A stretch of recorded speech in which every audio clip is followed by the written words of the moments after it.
The Untouchable True School Sports Empire proudly presents something the boxing games are missing. Hey, what's going on? It's your boy BT, and I came here to talk some boxing with the thousands of True School Sports subscribers. Now, this is the official Artur Beterbiev versus Marcus Browne fight, live fight reaction. We got the WBC title on the line. We got the IBF light heavyweight title on the line. A big fight in the light heavyweight division. We don't seem to get a lot of big light heavyweight title fights in boxing. So when we get them, it's important. It's imperative. It's of the utmost importance that we appreciate any and all times where we get a big time light heavyweight title fight. So it is what it is, man. But it's your boy BT.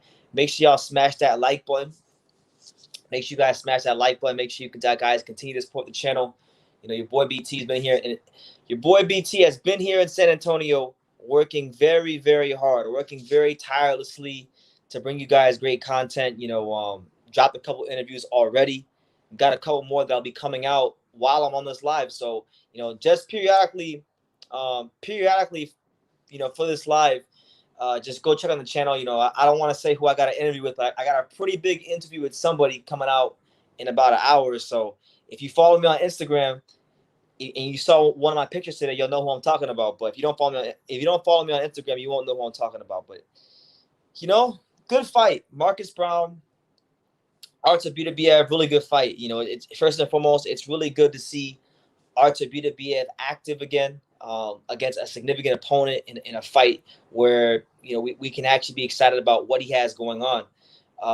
Marcus Browne, this is a guy that was a 2012 U.S. Olympian. This is a guy that's a southpaw, good boxer, can punch as well. He's looking for his signature fight. He's looking for his moment in the sun, and he's hoping and praying and wishing upon a star that moment in the sun come against Artur Beterbiev.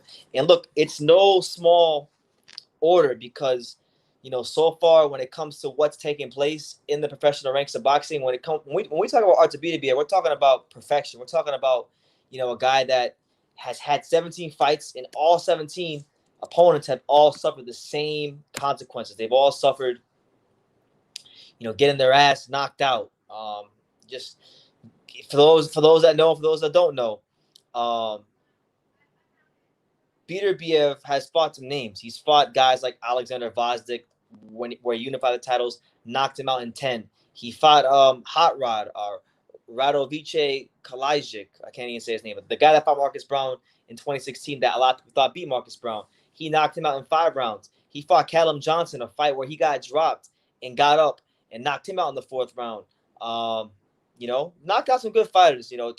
Knocked out an old Tavares Cloud. So he's fought some decent names, and I don't think we talk about Beterbiev enough and what he's done in boxing. And this is another chance to add another good name to his resume, Marcus Browne. Now, Marcus Browne, 24-1, came into the pros with a lot of hype and a lot of hoopla. And the great thing about tonight is he has a chance to put it all together and let all the hype and hoopla be realized. Marcus Browne had that one loss to a steroided up John Pascal. Beat Badu Jack. Knocked out Shawnee Monahan in a great performance in 2 rounds. Knocked out Thomas Williams Jr. That's really it. Had that controversial win over Hot Rod in 2016. So that's his career in a nutshell. But I want to get to we're gonna get to the card in a second. I want to continue to acknowledge some comments and just talk to you guys, interact with you guys. But shout out to my guy, Jesus Sem. What's good, champ? He said, what's up, BT? What's up, Jesus? Good to see you. Did you watch Michael Soro versus Israel Madrimov? No, I didn't, champ. I've been out in San Antonio all day getting interviews and just talking to people, shaking hands, kissing babies, networking, trying to spread the good news of True School Sports to the people out here in San Antonio. So I didn't get a chance to watch it. I just heard that Madrimov won. Usam says, mark my words, if Beterbiev doesn't look impressive tonight, the disgrace of boxing will fight him next. And he's talking about Canelo Alvarez. And I agree. Truthfully speaking, I'm surprised Canelo hasn't tried to fight Beterbiev already. Beterbiev, although his record is flawless on paper, there are some gaping holes that I really believe Canelo will take advantage of. And I'll tell you this: if Marcus Browne wins this fight, I think Canelo will fight him at 175. If Murado beats Golovkin, that could be his next fight at 168 or 160 or whatever, or maybe a catchweight. He'll find a way to fight Murata in Japan. There's options, man. There's a lot of options. So, yeah, I agree with you. But listen, it's your boy BT, the untouchable True School Sports Empire. I know it's been a long time since I've done a live because Pops has been doing a great job holding it down for me while I've been going through these fights. But tonight's my night. Tonight's my night to talk to you guys. So if y'all got any questions, comments, thoughts, concerns, I will be here. Oh, that's not true. Oh, my bad. Yeah, just lock it. Oh, I'll lock it. I'll lock it. Huh? The main door, I think in the front. In the front. Okay. Nice meeting you. Yep. Anyway, we here in the Airbnb. Apparently I left my damn door unlocked, and some girl who's checking into her Airbnb room, she just opened the door and she's like, "Oh, where are you going? Where's the main entrance?" So weird things happen when we're live on YouTube. Hold on. Let me go lock my door. Hold on, guys. Let me lock my door. It's crazy motherfuckers, bro. Crazy motherfuckers in San Antonio. Hold on.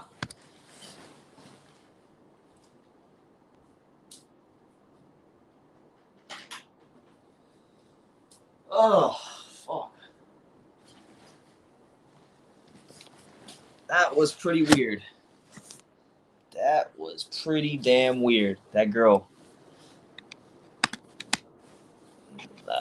Another good reminder to lock the damn door. Because, swear to God, bro, you just never know. But, lesson learned. Lesson learned. Thank God it was a girl, not like a deranged lunatic. Otherwise, maybe something bad would happen to me. But I don't even know what we were even talking about before. But yeah, no, I didn't get a chance to watch the Michael Soro fight. Jesus, I'm saying that it apparently was a horrible stoppage. Well, I have to go check it out. I don't have an actual opinion on that fight because I didn't watch it. I mean, like I said, I've been here in San Antonio, just going, mingling with people, networking, spreading the word about True School Sports. But what I will say is this: we have to always do this on True School Sports because it's very important. So make sure you guys smash the like button so this live can get out to as many people as possible. Do that for me. If you're new to the channel, subscribe. If you like the channel, super chat. And do me a favor. Let me know what city, what state, what continent you are watching the live stream from. Drop that in the comments, and I will give you a shout out as always as we do our roll call here on True School Sports. Right now, I'm in San Antonio, Texas. I'm in the Lone Star State. I've been in the Lone Star State for almost a week now, but I've been in San Antonio for 5 days already. And it's been a quick 5 days, man. I feel really bad because I want to talk to people in my life, but I'm a very busy guy these days. So, Caesar says, was she hot or not? No, not really. Not really. Not at all, to be honest with you. She was an average plain Jane girl. Holes in his game, maybe, but this guy hits like a truck. Even your boy Lionel Thompson said getting hit by Beterbiev is like being hit by a car. He did say that. And Lionel Thompson, shout out to him. Hopefully next year he can get his opportunity to prove himself because boxing doesn't want to really give him any opportunities to really prove his worth at 168 after he beat Jose Uzcategui. He's almost been kind of like blackballed from the sport. So yeah, man, Beterbiev, we know what he can do. We know what he brings to the table. We know he can punch. We know he's got physical strength. We know he's got power. We know he's very well schooled coming out of Russia. So yeah, man. Johnny Boy was good, champ. He said, God bless you all. He said, salute BT, brother. Beterbiev, TKO 10.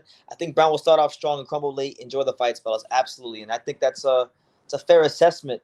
A lot when it comes to the Marcus Browne, when it comes to the Marcus Browne side of things,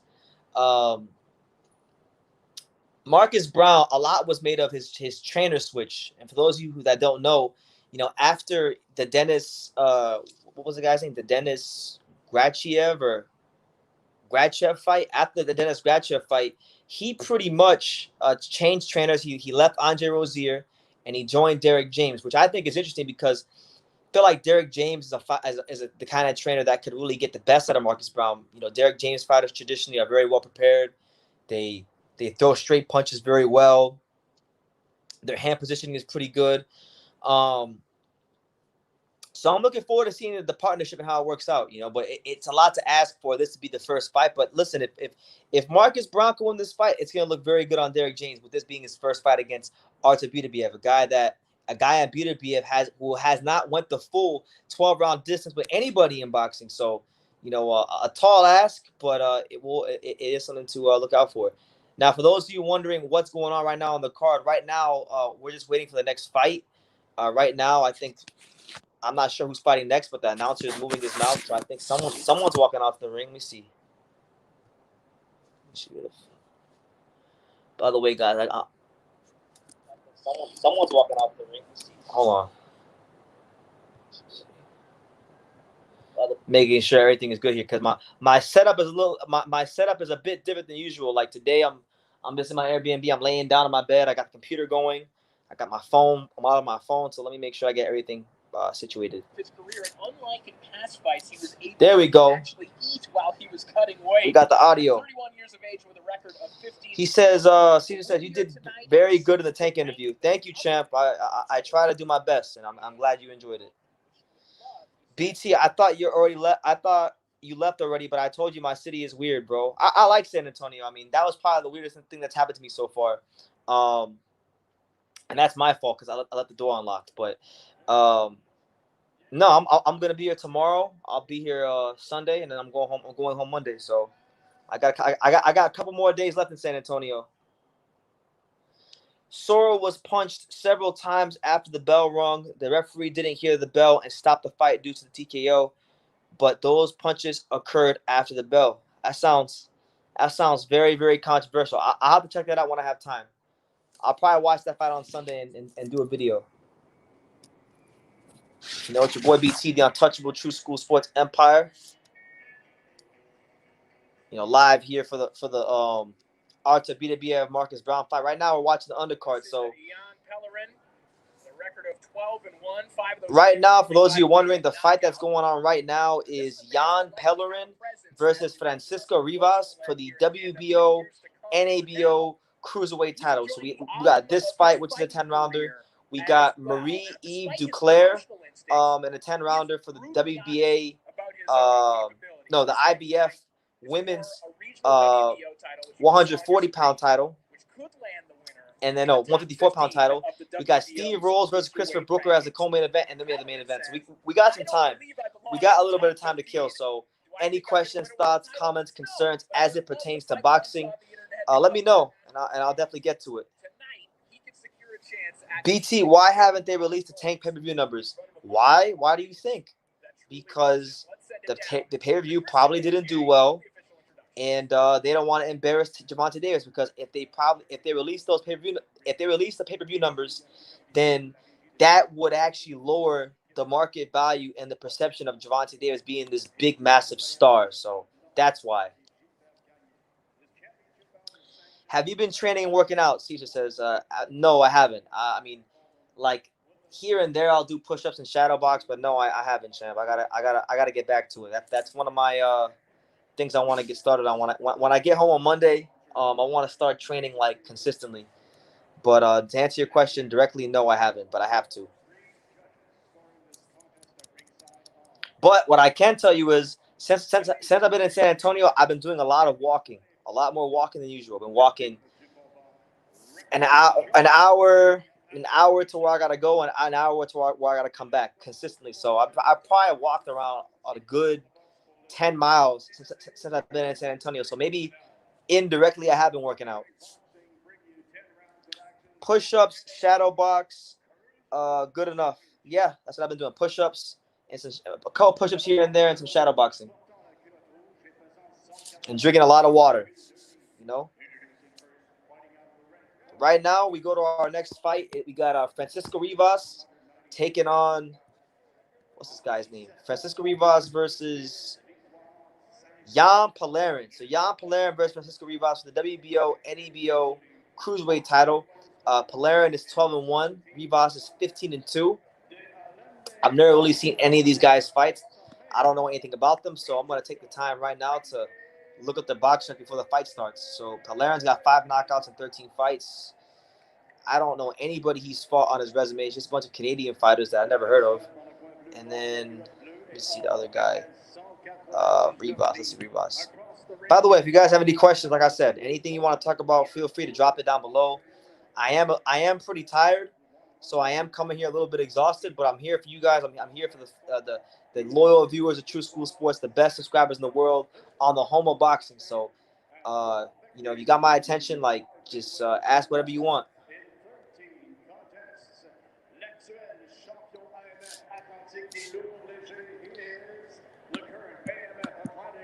Volume is low as hell.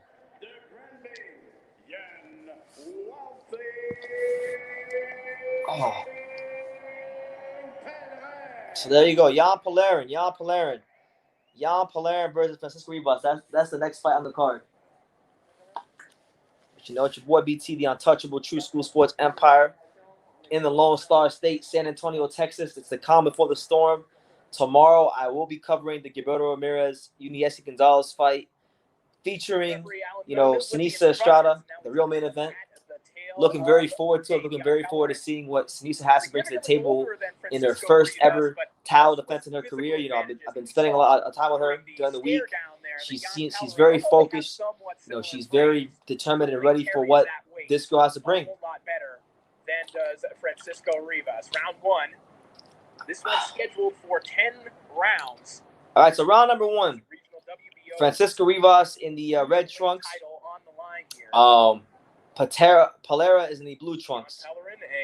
Pellerin. Convert. He's been fighting professionally in some capacity. Orthodox versus orthodox matchup. He started boxing at first because he said. For those of you wondering what network this is on, it's on ESPN Plus, but I'm watching it through a link. So I'll give you guys a link. I'll give you the exact link that I'm watching it on. If it works for you, cool. If it doesn't, well, too bad, because I'm not gonna go look for a link. I'm too tired for that. So I got it right here. The link is right there. So that should be it. Got Rivas on the treat early, a couple nice long jumps. I don't know if it went through though. I tried sending it. Yeah, I just sent it through the chat. So check it out. If it works, cool. If not, y'all on your own. Yeah, so far watching Pellerin and Rivas, just my first impression through the first minute or so is, they both got really tense posture. Extremely intense posture, not a whole lot of looseness or fluidity from the two. Rivas, meanwhile, has scored 2 straight shutout wins over Benito Quiroz. Salute to you in the chat. Absolutely. Salute to you, and hope you're doing good, Kansas City, Mac. What are your thoughts on Benavidez versus Lemieux for the interim WBC belt? Yeah, I'm glad you asked that because I saw make a video about it. It's a pointless fight because Lemieux hasn't really fought anybody since the best opponent he's fought since he lost to Saunders 3 years ago was Gary Spike O'Sullivan. And other than that, it's been cannon fodder opposition. So, Dave Benavidez, it's a Samson Lukowicz not confident in his fighter. Samson Lukowicz didn't want to put Dave Benavidez in there with Caleb Plant. He's not going to want to put him in there with anybody else that could be dangerous. So, why, no disrespect to Lemieux, because Lemieux's a former world champion. He's good. He can punch. It'll make for an exciting fight. But why not fight Lionel Thompson? You were going to fight Uzcategui. The fight got canceled. Why not fight the guy that beat him besides Caleb Plant? Had his back on the ropes for a good chunk of this opening round, but Pellerin now finding the gumption to let his hands Pellerin. Maybe we still may be in a little bit of the feeling out process. We're still here in the first round. Man, these guys are sloppy. These guys are sloppy. A whole lot of road work prior to this fight. Well, he says he's in the best condition of his career, so he is relative. Final 10 seconds of the opening round. The boxing scholar says, BT, you in tune with the sport, man. I didn't even know there was a fight in San Antonio. Yeah, a lot of people didn't know. I was talking to a guy that I met today who's from San Antonio, and he said the same thing. He said he just found out now because he knew someone who was going to the fight.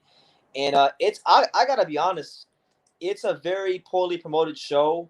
You would think, with the fight being the last card of the year on the same day as the Jake Paul fight, you would think there would be more of an urgency to promote the fight, but it's been the opposite from Golden Boy. Like, I mean, I'm thankful Golden Boy is giving me all the access in the world, so I have nothing bad to say about him. But just being objective, like the Gilberto Ramirez media workout was extremely short. Like, he came to the gym, he shadow boxed for 5 minutes, hit the speed bag for like 2 or 3 minutes, did an interview with me, signed like 2 or 3 autographs, and left. Like, he was at the gym for no more than 30 minutes tops, if that.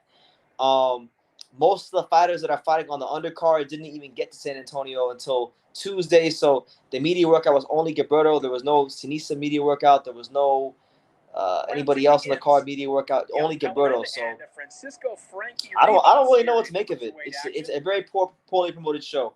But you're right. I'm very, very in tune with boxing, man. Boxing is literally I mean, I have friends in boxing. I got friends that are fighters. I've been meeting a lot of people this week, a lot of high-level people in boxing this week. A lot of people are starting to get really familiar with this really handsome face. And it's good for the channel. It's good for you guys. It's good for the content. I'm happy about where we're going. So, really happy about it. Caesar says, going for Marcus Browne. I love both, especially Beterbiev. What about you? Well, I was going for Beterbiev at first because I like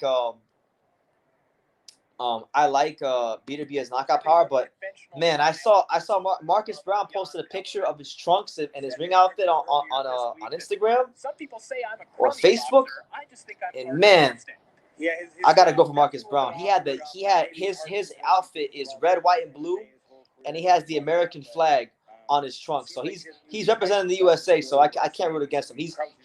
I criticize these American fighters for always wanting to represent every other country but the USA.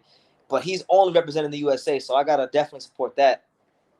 But at 41 years of age, he's in very good condition. Do you think Virgil Ortiz will show up? I don't know, man. He might. If he does, cool. If not, I'm not tripping about it either way. But I mean, Virgil's in Grand Prairie, which is like 5 hours away from San Antonio, so I don't see why not. They're starting to use his jab a little bit more, at least offering it.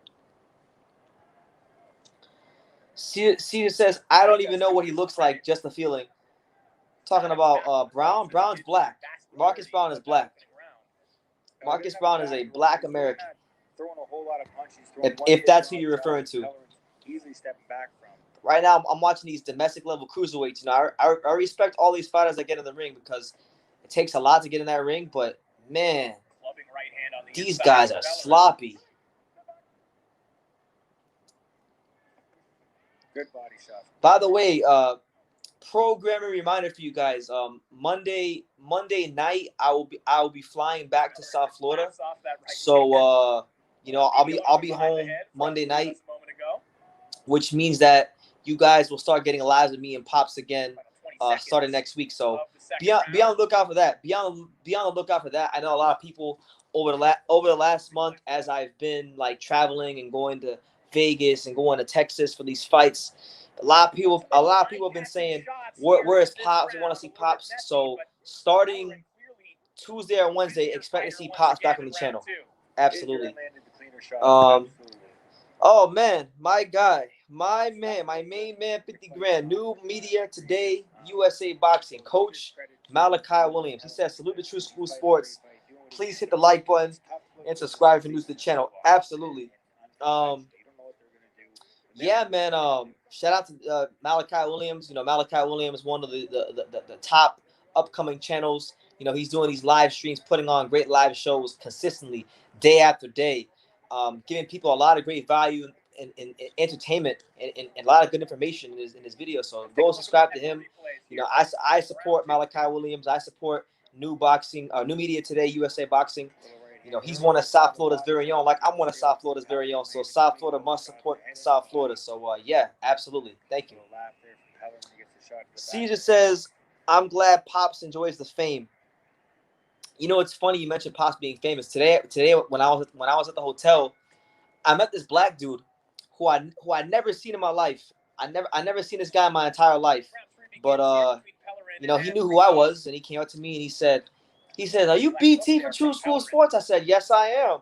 And then he was like, where's Pops, man? Where's Pops? I'm like, well, Pops is back home in South Florida. His health isn't the best to travel right now. So, you know, Pops is known. Pops is known state to state, city to city, country to country. Someone like Pellerin to be punching down the way that he is against Rivas. I know Rivas is listed at 5'11". By the way, for those of you wondering, right now we're in the third round of Francisco Rivas versus Pellerin. You know, the one of the first fights on the undercard. We still got 2 fights left after this before the main event, so we got some time. Nathan Carey, what's good, champ? Shout out to you out there in the UK. He says, are you going to watch the Chisora Parker fight? No, I'm not. I'm not going to watch the Chisora Parker fight because I'm going to be here in San Antonio covering Gilberto Ramirez versus Yunieski Gonzalez. But I'm really here to cover Sneesa Estrada. If I'm being all the way 100, I'm really here to cover Sneesa Estrada. But with that being said, the morning of tomorrow, I'm going to a gym in San Antonio to interview somebody, so I'm gonna have a busy day. Good snapping jab from Pellerin. Yeah, no, absolutely, Malachi. I really respect anybody who starts a YouTube channel from scratch and puts the time in to build it up like you're doing. I got the utmost respect for you guys because you know, I'm still building my channel, and I remember when I was, you know, just starting off, just like you. I remember how hard it was. So I always try to give respect to the channels out there that I see are putting the work in every single day. And like, I don't get a chance to watch all your lives, Malachi, but I always see that you're live. So, and then when I do watch, you know, it's always good content. So yeah. Both of y'all are about to be huge, especially you. Yeah, man. Hey, day by day, video by video, we're gonna get to exactly where we need to be. You know, I'm not rushing anything. You know, everything happens in God's timing. So that's what we're doing. YouTube is tough. I have given up on my channel. Yeah, Nathan, you haven't put out any videos in a long time, champ. It's been quite some time. You know, it's been quite some time since I've seen anything on main event boxing talk and news. One of the things Beterbiev does so well is just sapping your energy when he does get in close. But let me get. I want to hear some predictions, man. Enough of me. I want to hear some predictions from you guys while we're sitting here waiting, talking. Y'all can ask anything you want and I'll answer it. But who do you guys got? Like, is there anybody out there that's actually picking Marcus Browne? Like, is anybody actually picking Marcus Browne to win the fight? Because I know a lot of people picking Beterbiev. I'm still slightly favoring Beterbiev, but I feel like Marcus Browne is a live dog. You know, he's 6'1", southpaw, can move, has good amateur pedigree. I think he's a live dog in the fight. It's just the question becomes when Beterbiev hits him with the first significant punch of the fight. How does he react? How does he respond? You know, does he have that dog in him to outlast and dethrone a guy like Artur Beterbiev? You know, we'll see.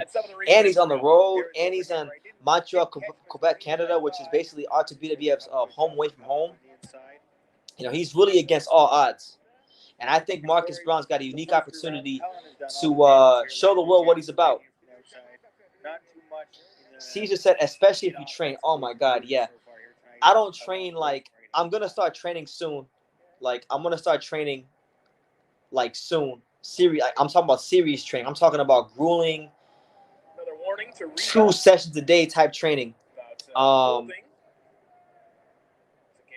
With that being said, like, if you train boxing and then you actually do YouTube cover boxing the way I do, like, it's insane.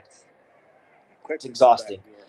Robert Sanchez, what's good, champ? He says he's got Marcus Browne, USA. That's right. Stars and Stripes. Stars and Stripes, USA. Hold on. I got this old World Cup shirt with the USA logo on it. Marcus Browne on a split decision. Okay.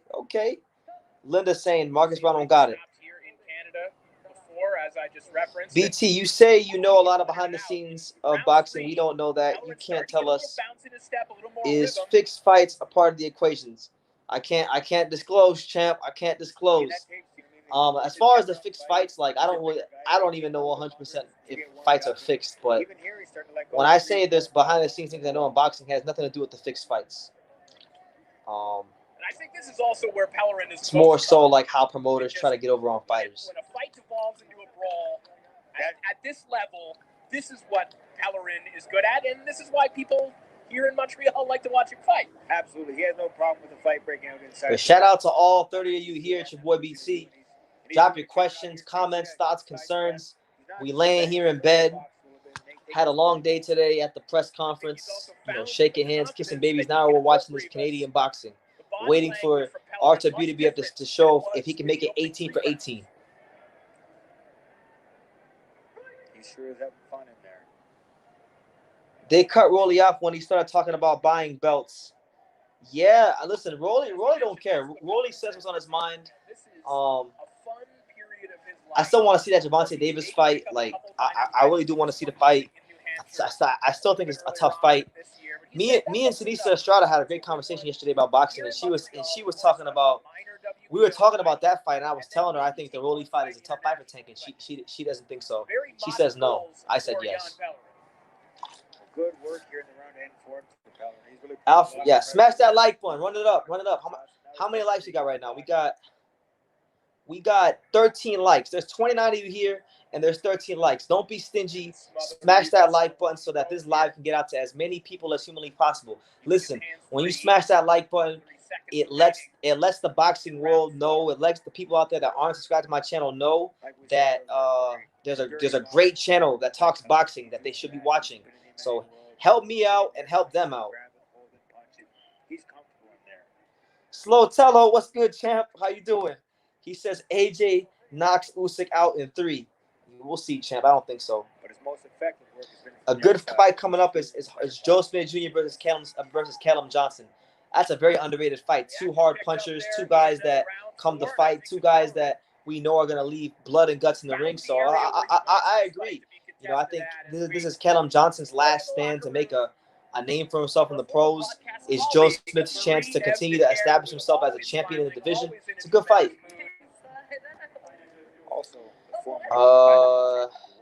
Josh Taylor versus Crawford next. I hear it's having some actual heat to that fight. I don't know, man. I hear a lot of things when it comes to Crawford and what's next. I've heard that Spence and him are on negotiations. Now this. So we'll see, man. We'll see. But it's your boy BT, the untouchable. I don't give a damn how tired we are. We're making it do what it do. Let's look at some of the work that Pellerin did. Right now we got Francisco Rivas versus Jan Pellerin on the card right now. He did a good job in there considering he has a longer reach. He still landed a lot of clear shots. Have I seen the new Spider-Man? No, I haven't yet. Is it any good? Round 5 begins and Rivas maybe I'll go see it on Sunday. At least momentarily in the center of the ring. Maybe I'll go see it on Sunday. You saw the replay, Steve, and listen, the work from Pellerin, it isn't always pretty, but let me know. I've got someone in particular I might want to take to go see Spider-Man on Sunday. Whether he's going to hurt him with one individual shot or not, I think that Pellerin now thinks that he can maybe run Rivas out of the ring. This fight is just one uppercut away from being over. Hopefully, man. I hope it kind of just speed up to the undercard so we can get to the main event, because none of these fights on the undercard really intrigue me. I mean, I guess it'd be cool to see Steve Rolls because he looked kind of good against Golovkin before he got knocked out. But other than that, I'm not really too interested in Marie Yves Duclair. These guys haven't been like the most impressive fighters.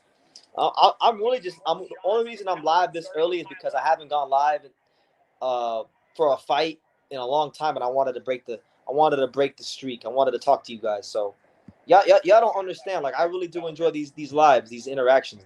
These interactions mean a lot to me. So it's good to be here. It's good to be talking to you guys. Hopefully you guys continue to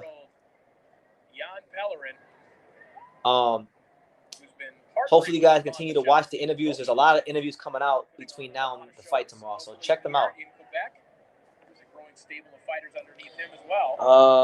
I'm not gonna spoil it, but it's amazing, especially if you grew up with Spider-Man as a child. So much nostalgia, but it's great. All right, maybe I'll go see it on Sunday. Maybe I'll go see it on Sunday, and we could I'll give you guys a little movie review when I go see it. But Rivas seems to be exhausted. I'll check it out. You don't need to be a Blair Cobbs looks like a Baywatch extra. Man, Blair Cobbs. I don't care what he looks like, to be honest with you. I just want to see Blair Cobbs get a fight. He's calling for these fights. He's the only welterweight that seemingly wants to fight. If you go by what he's saying, Make it happen. It just sucked the energy right out of him. Yeah, right now we're in round 5 of Jan Pellerin versus Francisco Rivas as they fight for the WBO cruiserweight title. He's starting to tire more and more. Again, although they're short shots, they're little kind of shoe shine combinations, more and more of them are just landing flush. Oh, snap. There we go. Now we talking. Now we talking. Shout out to my boy Ruben Crespo with the $4.99 super chat. Ruben Crespo always supporting the channel, always showing love. We appreciate you, Ruben. You're much appreciated. Hope you're doing well out there in Coney Island and Brooklyn, New York. And yeah, give me your prediction, Ruben. What you got in the main event? I know Marcus Browne's a New York boy. Are you going with the New Yorker? Are you going with Marcus Browne? Let me know. And thank you for your super chat. And listen, man, any of you here who enjoy the content, make sure you guys definitely follow his lead and get trigger happy with them super chats. Oh man, Carl Henson, keep it going, Carl Henson. Here we go. Another super chat. He says, "Yo, my boy BT, have a safe, happy Christmas. Big love from Australia." Carl, thank you, champ. I appreciate you. I know you're a newer viewer of the channel, but I wanted to say, Carl, you are very much appreciated. You're very loved. You're very revered here on the channel. Even Angelo Leo remembered you when I was talking to him the other day. So I appreciate you. Much love to you. Much love to the Australian fighters. By the way, Carl, and by the way, everybody here, if you guys watch that Jake Paul card tomorrow and you guys want to see another a potential Australian star in boxing, check out the undercard of Jake Paul tomorrow. Liam Paro is fighting tomorrow. Check him out. He's from Australia. He's been sparring with Devin Haney and Shakur Stevenson out in Vegas. I had a chance to interview him when I was there. Liam Paro, check him out and go check out my interview with him. Liam Paro. And Steve, if you're in the corner of But thank you, Carl. We appreciate you. Is there any sense of telling him to Hyro Galvez, what's good, champ? He says, after tonight, I hope the Haney's coming, sir, after tonight. This win will be great. Not only, but for boxing. I have no clue what that comment means, but I appreciate you, Hyro. Brown actually has a big chance. It all comes down to his glove always failing to go back up after his punches. Yeah. And the thing is I'm glad you mentioned that because he's now with Derek James, and I think the one thing that Derek James does great with his fighters is hand positioning. If you look at his fighters, they don't do anything special like Spence and Charmel Charlo. These guys don't do anything particularly that jumps off the page, but one thing they do great is the hand positioning. And because they have such great hand positioning, it allows them to get their shots off and land and not be in position to get hit. So I'm sure, being that Derek James is his trainer, they've worked that in camp, and tonight all the work gets put to the ultimate test against the best knockout artist at world championship level of boxing. So we'll see. Back-based MMA fighters we've seen make that transition. I'll be ready for action in a year, Max. Big things, man. We'll post in 3 to 6 months. Okay, Caesar, we'll be looking for you, champ. Not sure about this one, champ, but I have a feeling that it's going to be a slobber knocker. Yeah, in the words of good old JR, Jim Ross, it's going to be a slobber knocker. And I hope it is, man, because, look, I've had a very long 2-3 days. I'm exhausted. I really didn't even want to go live, but I know I have a responsibility to come here and go live and interact with you guys and just make sure that we keep the streets fed. We keep the untouchable True School Sports legacy going on, having fun. Like I said, his jab has been money all night. That's been his best weapon. Baki Hamna, what's good, champ? I've been seeing your comments. I appreciate all the positive comments, man. How you doing? Good to see you. The fight is on ESPN Plus, but I have a link right here, and I'll bless you with the link right quick. 1 second, champ. 1 second. Okay. Rivas looking absolutely exhausted in there right now. Boom. As a desperation right hand might have grazed the head of Pellerin.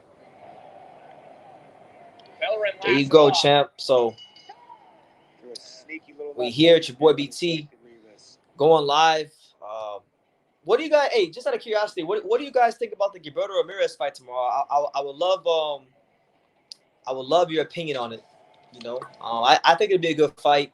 Uniesky Gonzalez, I did an interview with him today, and he said that Gilberto Ramirez is overlooking him, and he said that he better not do that. And I actually agree because Uniesky Gonzalez is 36, and he should lose the fight. Like he's the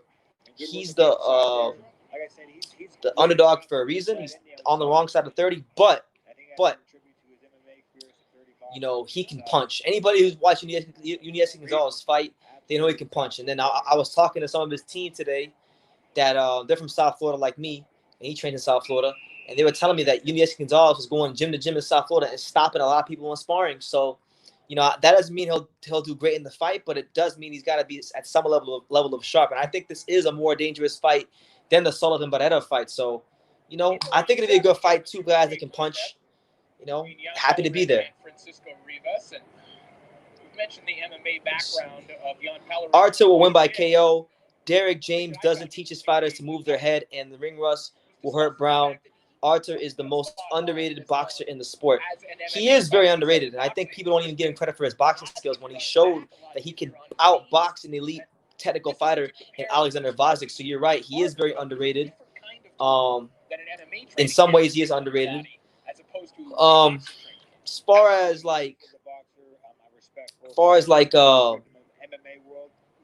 Derek James not teaching his fighters to move their head, well, it's all by design.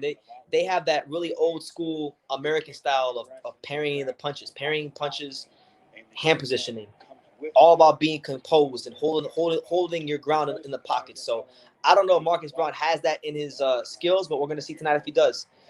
Oh man, we got a couple super chats, man. My man Carl, this live has been brought to you in part by my main man from Australia, my main man, 50 grand, Carl Hansen. He says, buy Pops and Johnny a beer from me. And thanks for your insight. I'm hooked on your channel, bro. Is your wife fighting tonight? No, my wife is fighting tomorrow. And we spent a lot, this week has been a good week. I had God bless me with the opportunity to spend some time with her and her team today and the day before, and it's been great. I interviewed her cut man today. Tomorrow I'm going to try to interview her father. So she's fighting tomorrow. She's fighting a Guatemalan girl who is very hungry, who says that she's going to beat her and stuff. So we'll see how it goes. She should, on paper, Sneesa Estrada should beat the fuck out this girl. She should destroy her. But, fights aren't one on paper, they're one in the ring. So we'll see how it goes. It is worth noting, though, today at the weigh-in that Sneesa Estrada and Marlena Esparza, her rival, they did get into a shouting match. And apparently, from what I was told, Marlena Esparza was just staring at Sneesa Estrada, and Sneesa noticed, and Sneesa told Marlene, these were her words. Apparently, she said, what the fuck are you looking at? Because if you need something to look at, I'll give you something to look at. And then they went back and forth. And, I just saw from where I was standing, I saw Sneesa kind of running her mouth backstage as she was coming on the stage to weigh in for her fight with her opponent. So, Marlene is on the undercard. Marlene is a fighter that wants the rematch. She's already told me in an interview that she wants the rematch. And, should be a good fight. That's a big money fight for women's boxing. And it means more now because Marlene's a world champion. So, yeah. Shout out to my guy, Robert Sanchez, one of San Antonio's very own. By the way, Robert, looking very forward to meeting you tomorrow. He says, I'll be ready for the fight tomorrow. It's my first professional fight that I'll attend. Wow. I got Zerto by knockout. Yeah, man. Well, hey, it should be a good one. I think you're in for a good treat. There's some good fights on the card. I think the fight that's really good that nobody's talking about is the Rene Alvarado versus Lamont Roach fight. That to me, I think is a good fight.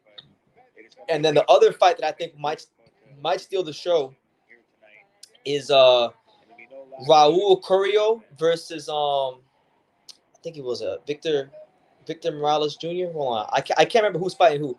Raul Carrillo is fighting somebody. No, my bad. Victor Morales Jr. versus Rudy Garcia. That's the fight you want to look out for. Victor Morales Jr. versus Rudy Garcia. That's the fight that I think might steal the show. I think you can remember all of them because I think Pellerin is. How do you? Oh, but he said he has Zerto by knockout. That's. I'm going with that too. But I can't lie to you, man. I like Gilberto, but I like Uniesky as well. I know people. I know people back home from Uniesky's team, and I know Uniesky's been working very hard over the last year. I've covered some of his local fights in South Florida, so You know, I'm kind of torn, but you know, may the best man win. I hope it's a good fight. How do you feel about Plant versus David Lemieux? Oh, that'd be a good fight. You know, Lemieux can punch. Lemieux is a guy that's been world champion. Why not? Why not? You know, he's fighting Benavidez.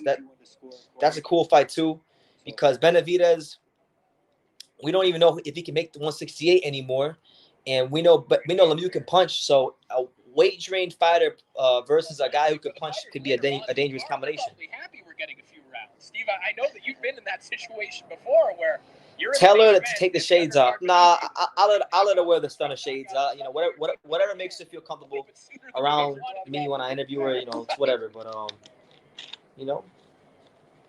Shout out to Sinisa Estrada, True School Sports' very own Sinisa Estrada. Beterbiev is old and chinny. Read my past comment. And by the way, shout out to Hara for the super chat. Let me see what he said. What I wanted to say is after tonight, the ladies will be calling me Sir Hiro. I want Brown to win. Man, Beterbiev is old and looks weight trained. America, the land of the free and the home of the brave. You damn right. You damn right. USA, greatest country in the world. We here, champ. Let me see. I know I missed some comments. At 41 years old, Corey, that's pretty impressive stuff. Baki says, ask Sinisa on a date and learn more Spanish together with her. Yeah, man.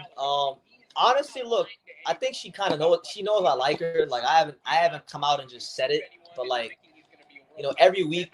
I don't want to get too deep into that stuff, but like, I send her like positive text messages once a week, and I'm sure she knows I like her, but I'm waiting for after the fight. After the fight, that's the plan, champ. That's the plan. Great interviews today. Uniesi Gonzalez, from Cuba, trained in South Florida. He's a live dog with a puncher's chance. I agree, and I think people are doing a big disservice to him, overlooking him. You and I have heard plenty of boxers who are like, I'm going to be a world champion. Yeah. Baki, I love you. I'm going to watch your show more one day. Shout out to Baki Hamna. I'm from Austin, Texas, champ. LOL, it's all good. San Antonio is badass, too. I love me some San Antonio, man. San Antonio, out of all the cities in Texas, you know, I love Dallas. I love Frisco, Texas. Like, I like Frisco. I like Dallas. I like Houston. But, man, San Antonio, I love San Antonio. One of my favorite cities in America. What do you guys think makes the most sense for the money man? Catch me up on George Kambosos. I think Lomo here in Australia, that gate will be huge. Yeah, that would be a big gate. I think it's tough because all the fighters that are at 135 that would make them the most money are American fighters. And Americans generally don't travel. They're not going to travel to Australia like that. So you might be right. Lomachenko might make a lot of sense because Lomachenko's from the Ukraine. There's a lot of different countries. He's got a big fan base. Maybe that could be a fight. But I think, listen, at this point, look, Carl, at this point, when it comes to George Kambosos, when it comes to the local show, it's not about these other guys. It's not about who he fights. He's the A side. He's the money man. He's the Dun Dada of the division. So here's what it is. Why do they talk about Katie Taylor when Amanda Serrano is so much higher caliber boxer? Well, because I think Amanda's been a little bit more active, and Katie's been more active, and Katie Taylor won the gold medals. That's really what it comes down to. She had that hype coming into the pros. Brown is easy to counter off the jab, and I don't think he's over the Pascal KO. Also, BT, you've probably been busy, but when you come back to my city, we got a link. There is a lot I want to ask you. Absolutely, champ. Listen, the best way I can tell you to get in touch with me is if you're on Instagram, follow me on Instagram, and just send me a direct message. I'm very easy to get a hold of there.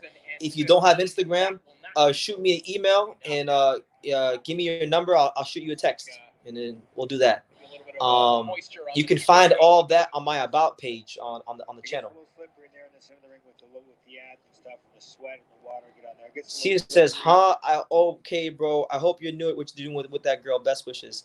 You know, I'm not gonna speak too much, but I'm very confident. You know, very confident, man. Just I'm being professional right now because I want her to win her fight. I really want her to be successful. I care about her success, but you know, after the fight, we'll see what's up. And again, he's still winning these rounds, but he hasn't been been able to. Pascal never knocked out Marcus Browne. It was a clash of heads. Yeah, man. Not at all. But Pascal knocked his bitch ass out, Hyro. Face the facts. Face the facts, Hyro. It looked like it might have staggered Rivas. Who would you want to match up with Brandon Lee next? He's only 22. I would love to see Brandon Lee take a nice step-up fight against another fellow prospect. I would love to see Brandon Lee fight Abram Martinez. You know, Abram Martinez is a fighter that, you know, has been calling out Brandon Lee. He actually called him out on this channel. You check him out, Abram Martinez. You know, I believe it's like 8-0 or 9-0, but he's been fighting good people. He's been fighting some tough fights. As the B side, won a regional title. He's been getting good sparring in. An extremely, extremely hard puncher, and I think he'd be a dangerous fight for Brandon Lee. I would love that fight. I think that would be a brilliant prospect fight. Caesar says, my nigga, yeah, absolutely, champ. Hey, we all have goals and aspirations in life, and I'm trying to hit a couple. I'm trying to reach a couple of those aspirations and goals this week, before and after the fight. So we here, man. We here. True School Sports, the untouchable. Hyro says, man, I can't wait for this fight. Beterbiev can't take those stiff, straight shots. And Derek James is a master in training his fighters to throw those stiff, straight shots. So we're going to see what Artur Beterbiev is bringing to the table. We're going to see if age is catching up on him. You know, but make sure y'all smash that like button. I got 27 likes. Let's try to get to like 100 before the main event. Run it up. Click that like button. Don't be stingy. Help me, help the channel, and help other people. And Francisco Rivas here in round 9. Go watch the new season of Baki on Netflix. Good motivation and inspirational content on the anime show. I'll go check it out, champ, when I get some time. I just don't have time to do, like, boxing takes up so much of my time. It's hard to, like, get anything else done outside of boxing, you know. I barely talk to most of my friends, you know, because we're sacrificing a lot. Like, this year has been such a beautiful year for me because I've gone through a lot personally, with like damn near leaving the sport, and then with my dad having a heart attack, and then just with my own stuff, like, and then God has been placing people in my life, great people that have inspired me and shown me how to be great in their areas of life. And I've learned this year how to really be a professional. So because I've learned to be a professional and I'm putting it into practice, I don't only have time to watch a lot of shows or do anything else outside of boxing. And at 41 years old. Do you think Cameron Dunk is the manager of the year? Lee will say yes to Abraham versus Lee. Cameron moves his prospects slowly. I personally don't think Cameron will say yes to Abraham versus Lee, because Cameron's smart and Cameron knows that Abraham Martinez, he may not have the ring craft or the skill of a Brandon Lee, but he has that punching power. He has the great equalizer. So. Okay, final round between Francisco Rivas and Jan Patera. But he will need one. He wants to leave Montreal. You know, it's your boy BT, the untouchable, True School Sports Empire. You know, just waiting for the main event. Talking to you guys, having a beautiful Friday night before we have an even much more beautiful Saturday night. I can't listen. I've been on Earth for 26 years. I ain't been this excited for a Saturday night in a long time, maybe ever. You know, I'm very excited for the Saturday night.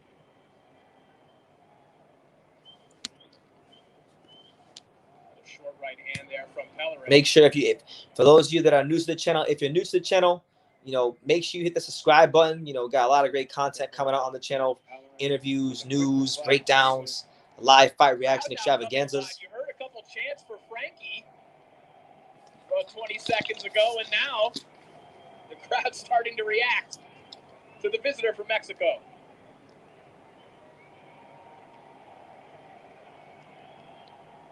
Come on, man. End this fight. Probably thinking, hey, where was this fight last 9 rounds? Oh, and a good round. I think Abram has good boxing. How about Luis O'Corn versus Lee? That's a good fight. I mean, I wouldn't be against that fight. I think that's a good fight. There's a lot of good fights out there for Brandon Lee. I think he's gonna take his time, and we'll see what happens. Shifting to that southpaw stance to land that left hand a moment ago. Do you know if Angelo has a fight booked for next year? I watched his interview on Instagram.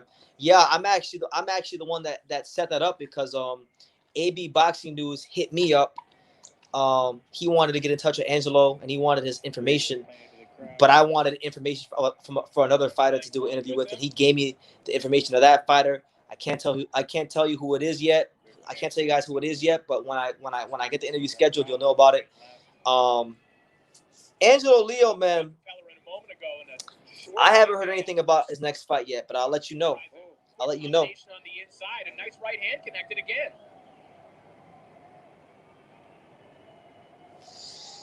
Cody Crowley, where should he go next?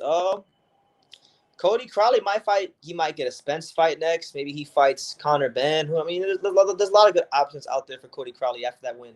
You know, he's a fact. He's a definite factor in the division now, and good for him. You know, good for him. Final 10 seconds. Excited for every moment. Okay, I really need to get training. Take care, Cedar. God bless. Looking to battle it out to the bell. All right, so Rivas and the other guy, they go the full distance. The fight goes the full distance.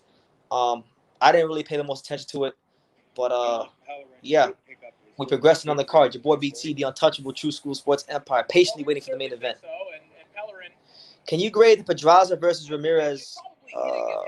Pedraza versus Ramirez is an awesome fight. I love that fight. I like the fact that you got Pedraza, who's been boxing very well at 140. I think 140 has been where Pedraza's been doing his best boxing. He's coming off some good wins, taking on Jose Ramirez, who's coming off of a loss. I think because of the point in time in their careers that they're meeting, it's a good fight. You know, Pedraza is a long-range boxer who can punch a little bit. And, you know, I think it's a good fight.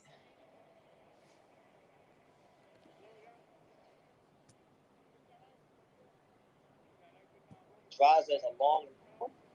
I think it's a good fight. Earlier this year, Pellerin had also mentioned he might be targeting the Canadian. Is it off? The sound sounds okay to me. That title somewhat murky. Ryan Rozicki has actually never lost the NABA Canadian cruiserweight. Custio Clayton versus Crawley. That's a good fight. I like that fight. Custio Clayton, he just got a win the other night. I actually know one of Custio Clayton's assistant coaches, and he was telling me about Custio Clayton, how underrated he is. Shout out to my boy, Coach Bobby. Coach Bobby, shout out to him. How long is the show? I'm probably gonna be live for about 2 more hours. We're looking at 2 to 3 more hours, maybe. Yo, bro, can you send some merch to Australia? I need to rep True School Sports Down Under.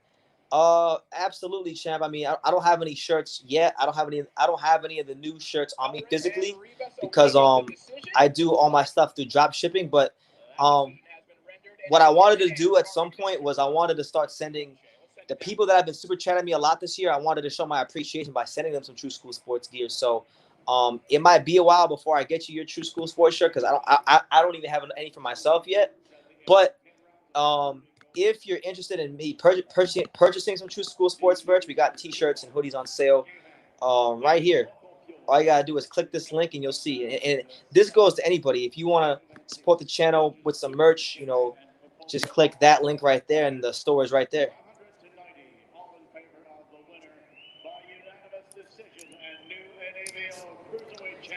BT, how do you think Beterbiev and Browne will play out? I think it'll be a good fight. I actually think the first 5 rounds are going to be even. I think Beterbiev is going to surprise Marcus Browne with his boxing skills. And I think what's going to happen is in the middle of that fight, you're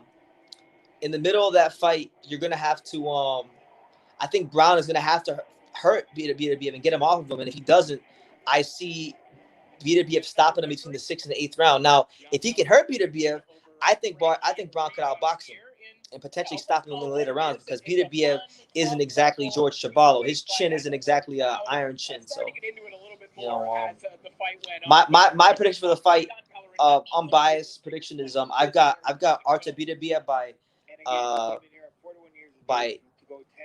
8th round TKO. But anything can happen. Hyro says he wants some of those old True School Sports shirts. Well, I'll have to buy you one, champ, because I don't have none of those anymore. We're going to see Steve Rolls taking on Christopher Brooker. Now, a lot of the fans out there will probably remember Steve Rolls from his date against Gennady Golovkin, of course, coming up short at Madison Square Garden. A big moment for Steve Rolls to even headline at Madison Square Garden. As I told him after the fight, listen, there's a small percentage of fighters that can ever say that. That said, that is a big hit to a fighter's confidence in a lot. By the way, guys, Steve Rolls, the former Golovkin victim, is on this card as well. You know, Steve Rolls looking to build his career, trying to go from being a boxing and fitness trainer to a top shelf pro. It was a violent, vicious KO versus Triple G, but you got to remember, Triple G was one of the best pound-for-pound fighters in the world, one of the most vicious fighters at middleweight. So maybe Steve's got to just wash that from his memory, start over, refresh, regenerate, and move back towards the path to become. But yeah, get your comments in. Get your comments in, guys. Right now, ain't really much going on. We just here to definitely talk boxing and break the monotony of me not being live. So we here, man. It's the Untouchable True School Sports Empire. You know, a lot of people are starting. The word started to spread about the Untouchable. People are starting to see this handsome face. A lot of people are like, man, who's that guy? And listen, I'm gonna tell you all this. I got a great outfit for tomorrow for the fight. When I put this, I'm not gonna tell you guys what it is, but when I put this outfit on tomorrow, a lot of people are gonna say, man, who is that? Who is that handsome? Who is that handsome devil with the with that outfit on? You know, so stay tuned for that.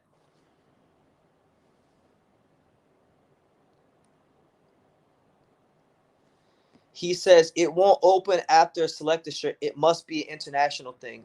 Maybe, champ. Maybe I just do it through Teespring. I don't know if it's a problem with Australia. Let me see something. I'll check right now. Let me see. Hyro says I'm also ready for Marie-Eve Duclair to get her belt back. That's funny. Let me see. Does it say anything about? Try this link. Carl, try this link. And see how it works for you. And anybody who wants to buy a t-shirt, here's a link to go get t-shirts. I'm not sure. Maybe man, that's a long ass link. Try that link. I don't know. Why is it coming out like that? Hold on. Let me get a short link. But yeah, get your comments in. The first fight on the undercard just concluded. There's 2 more left. We got Marie-Eve Duclair first. Then we got Steve Rolls next. So definitely go ahead and drop your comments because them fights really ain't fights that people are gonna be too excited about. Carl, try this link. Try this link. Let's see where we at. Right here. Try this link right here, champ. Boom. Try that link right there. And anybody who wants to go check out the new shirts, you know, you can get them right there at the link, and it'll get you in order. Yes, Hyro just dropped the link. If y'all want to follow me on Instagram, click that link. That's my Instagram account, Jessica from Dania. I'm always on Instagram. So you can just go there, shoot me a DM. I try to get back to everybody and stay on top of it. It's a good place to be. You know. My man, what's his name? My guy right here says Steve Ross, ha ha ha. I thought Triple G ended Ross's career. I'm glad to see he's still fighting. Yeah, man. Hey, gotta keep it pushing. You know, just because you got your ass knocked out in 4 rounds doesn't mean the world's gotta end. You know, I wish Steve Rolls the best in his career. I mean, I thought he actually won 2 rounds against Golovkin. To be honest with you, before he got knocked out.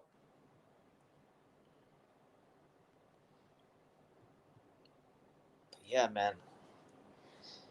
He's much love from South Africa, mate. Keep it up. And shout out to South Africa. You know, much love to all my brethren out there in the continent of Africa, South Africa, Congo, Nigeria, Namibia, everywhere in Africa. Triple G needs to fight Andrade. Nah, these guys don't want to fight Demetrius Andrade. I mean, I've been asking everybody that works for Golden Boy who has any sort of influence why this fight will happen, and they can't give me a good answer.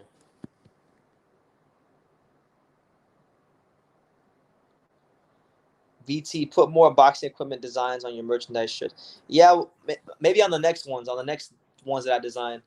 For now, that's what we got, and that's what we're going with.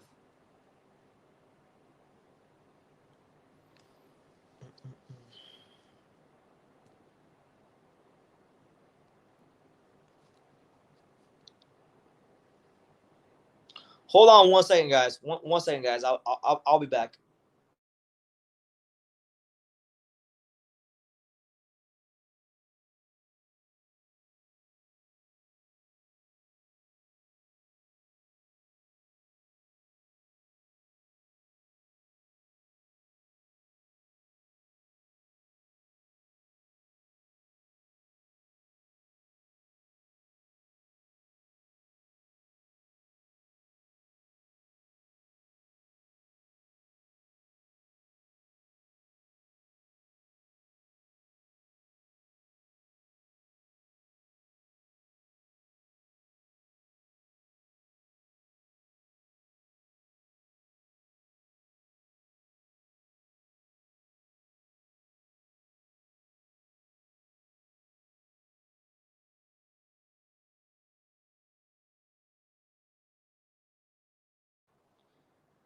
All right, I'm back. My bad, guys. I had to take some care of something right quick.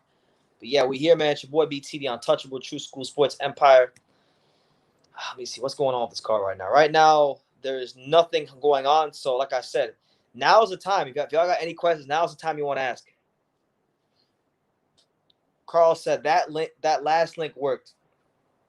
I got it. All right, yeah, they got if you go on that link, Carl, they got everything there. They got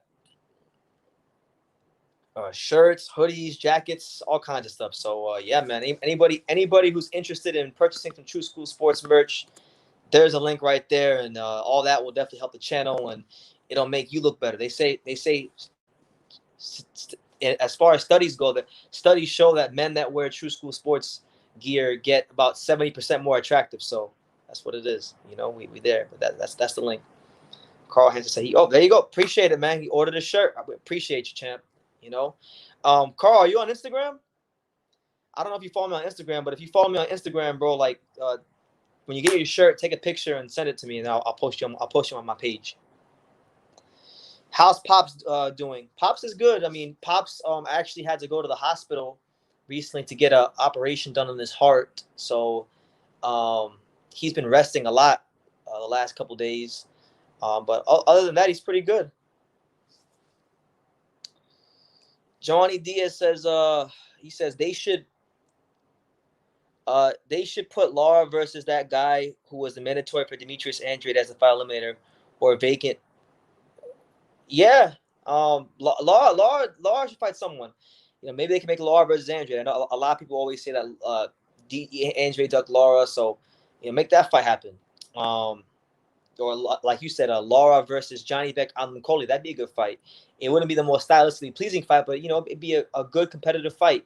One that is definitely a credible, solid fight that boxing fans will get interested for. You know what I'm saying? Okay, we got the is it the girls' fight? No, this is the guys' fight. Hyro says, I can't wait when you and your pops go live for the PBC card on Christmas. Oh my God. He's talking about Vito Malnecki. Yeah, for those of you who don't know, Vito Malnecki, the prospect, he's fighting on Christmas on PBC. And Harry, you know what's funny? The Golden Boy version of Vito Malnecki's fighting tomorrow on the undercard. Victor Morales Jr. Check him out when you get a chance. Go look him up and tell me he ain't the Golden Boy Promotions Vito Malnecki. Give him my regards for a speedy recovery. I love that guy calling fights, man. His passion for boxing is out of sight. Yeah, now Pops is a passionate guy. I'm blessed to be his son, and yeah, man, absolutely. Golden Boy says, salute BT, Beterbiev versus Bivol. Who do you got? I got Bivol. I think Bivol will outbox him. Anyway, we got Steve Rolls coming up now, so I'm gonna shift my attention towards the fight. Fights removed from his biggest bout against Gennady Golovkin at Madison Square Garden, but could be eyeing a second big MSG date against Edgar Berlanga in March of 2022. Oh, shit. Provided he could be victorious here tonight. Oh, shit. They're saying that if Steve Rolls wins this fight tonight, that he might be Edgar Berlanga's next opponent. I don't know, man. I like Edgar Berlanga, but Steve Rolls can box. Steve Rolls can box, and Edgar Berlanga don't exactly faint. So I feel like Steve Rolls could actually be competitive in that fight if he wins this one. What do you guys think? What do you? Because they said if Steve Rolls wins this fight, he could be Edgar Berlanga's next opponent. What do you guys think of Steve Rolls versus Edgar Berlanga? Kevin Effect says, I smell an upset this weekend. I don't know if it's Beterbiev or Serrano. Ooh. We'll have to wait and see, man. That's why I'm watching the fight. Golden Boys, great fight. Yeah. Stadium status. Felipe. El Jefe, you know. The hidden hand. What's good, champ? Good to see you. How you living? You all right? We're over here sitting in bed. Going live for the card. Right now, we're going to watch Steve Rolls, Felipe. Remember him? Remember Steve Rolls? That fought Golovkin? He's fighting right now. He's fighting a guy named Christopher Brooker, 16-8 with 8 knockouts. They're saying, Felipe, that if he wins this fight, that Steve Rolls could be Edgar Berlanga's next opponent. So I want to get your opinion on that. What do you think about Edgar Berlanga versus Steve Rolls? And I want to get the entire chat's opinion on that. What do you guys think about Edgar Berlanga versus Steve Rolls? Carl Hansen says, I just direct message your Instagram account. All right. When the live is done, I'm going to check it, and I'm going to follow you immediately as soon as the live is done, because I'm actually live on my phone right now, so I can't go on Instagram. Or you know what? I'll follow you right now, actually, because I can do it on my computer. On my way home, what broadcast is this on? It's on the broadcast is on ESPN Plus. So when you get home, Felipe, you just pop over on that ESPN Plus, and you'd be good to go. Joanny Diaz. Shout out to Joanny Diaz for following me on the Instagram. I got you, champ. Let's see, Joanny Diaz. Who else? And I think this is you right here, Carl. It's cool. Who's Carl? Requests. I don't see any messages, Carl. I'll check it when I get off, man. I can't check it right now, but I'll get to you, Carl. Anyway, Steve Rolls got a lot to fight for. You know, Steve Rolls, a guy that is most known for getting knocked out against Golovkin, but a good a good domestic level fighter in Canada. Can box, can move, can he's good. He's a solid fighter, and I think him and Berlanga will be good. But he has to get past Christopher Brooker. It's all null and void if he can't get past Christopher Brooker. And Christopher Brooker. It's a decent matchup. Berlanga still needs more fights, but should get the win if he sets up his punches and not only go for the knockout. Absolutely. Rolls is 37. He's on the wrong side of 30, so it favors him. But here we go. Steve Rolls versus Christopher Brooker, the first of a 10-rounder. It's your boy BT, Brennan Taylor, the untouchable True School Sports Empire, reported to you guys live and direct from San Antonio, Texas. Okay. Let's see what Steve Rolls is bringing to the table. And I want to give an extra supreme shout out to Yvonne Michelle Promotions. Shout out to the fine folks out there at Yvonne Michelle Promotions, the cash cows of Canadian boxing. We both know, Corey, the guys from Philadelphia. It may not be pretty, but they're coming to fight. Well, Brooker has been. There you go. Good jab there by Brooker. His shortcomings in the past and where his. Steve Rolls working behind that jab. There you go. Steve Rolls with the left hook, a right hand, and then turns around Brooker. He said that he was thinking first and foremost about longevity, about lasting, and then he would get hit, and then he would kind of react to what was happening. He says he wants to start the war now. He wants to be first with his jab. So far, Steve Rolls is boxing on that back foot, holding his ground, but making sure that anytime he throws a left hook, he pivots around Brooker. And earlier in Steve's career with him training up as a world champion, and he's a very hard worker, and he's a very, very skilled athlete. Yeah, I know a couple people from Canada in the Canadian boxing community, and everything I've ever heard about Steve Rolls has been positive. They say he's a hard worker. They say he takes the sport very seriously, and he's a good fighter, and that he's actually a lot of people from Canada are thinking Steve Rolls is going to show himself to be a fighter that is going to actually do something in boxing. But he better get started because he's 37 years old. He's no spring chicken. One of them was to Ahmad Albiali, and the most gruesome of them Oh yeah, that's where I know this guy from. This guy Brooker. This guy fought Ahmed Ali, and Ahmed Ali beat the fuck out of him, destroyed him. I remember this guy. A lot of people worried about Brooker's condition after that one. Ahmed Ali punched him in the back of the head of like 2 or 3 times. Position here at 168, and he just landed a good overhand right a moment ago. Yeah, drop your questions down below, man.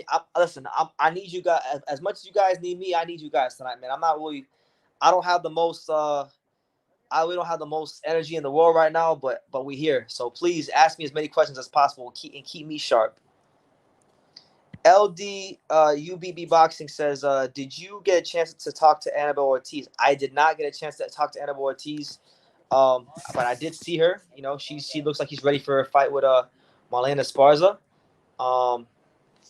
You know, shout out to her. You know, true warrior of the sport, former world champion. You know, 8 title defenses. She fought Sneesa Estrada for her first world title. Another big star in Rolando.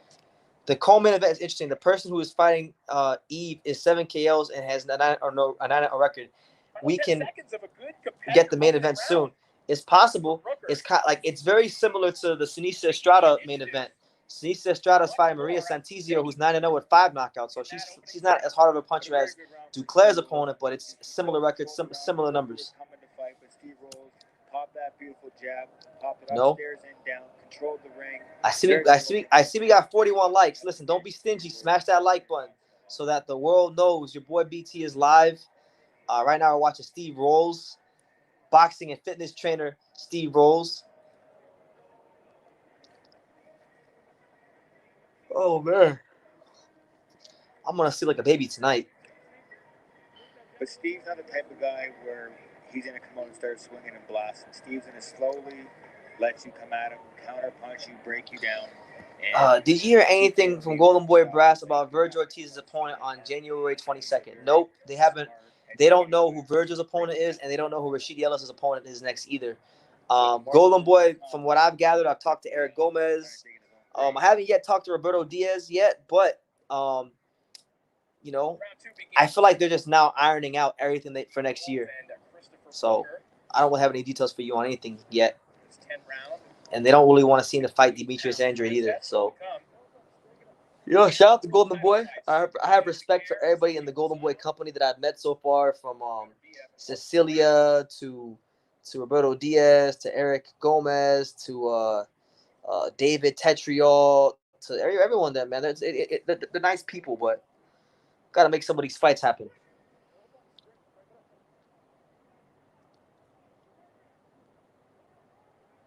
There you go. Good defense there from Steve Rolls. Steve Rolls doing a good job of commanding the range right now. And for Brooker, the closer he is to Steve Rolls, the better his night's going to be. But when he's on the outside like that, it's going to be a tough. Man, come on, Steve. A very accurate, fast punch. There you go. Good right hand from Steve Rolls, and then he steps around Brooker. Best shot of the fight so far. And Brooker comes back with there you go. Brooker's come back with some shots too. Okay, we see you, Cordell. Decent right hands. Man. In this fight, but I think Kevin Effect says BT's been working. Yeah, man, I've been working really. Like I don't mean to toot my own horn, but like I've been busting my ass getting interviews, talking to people.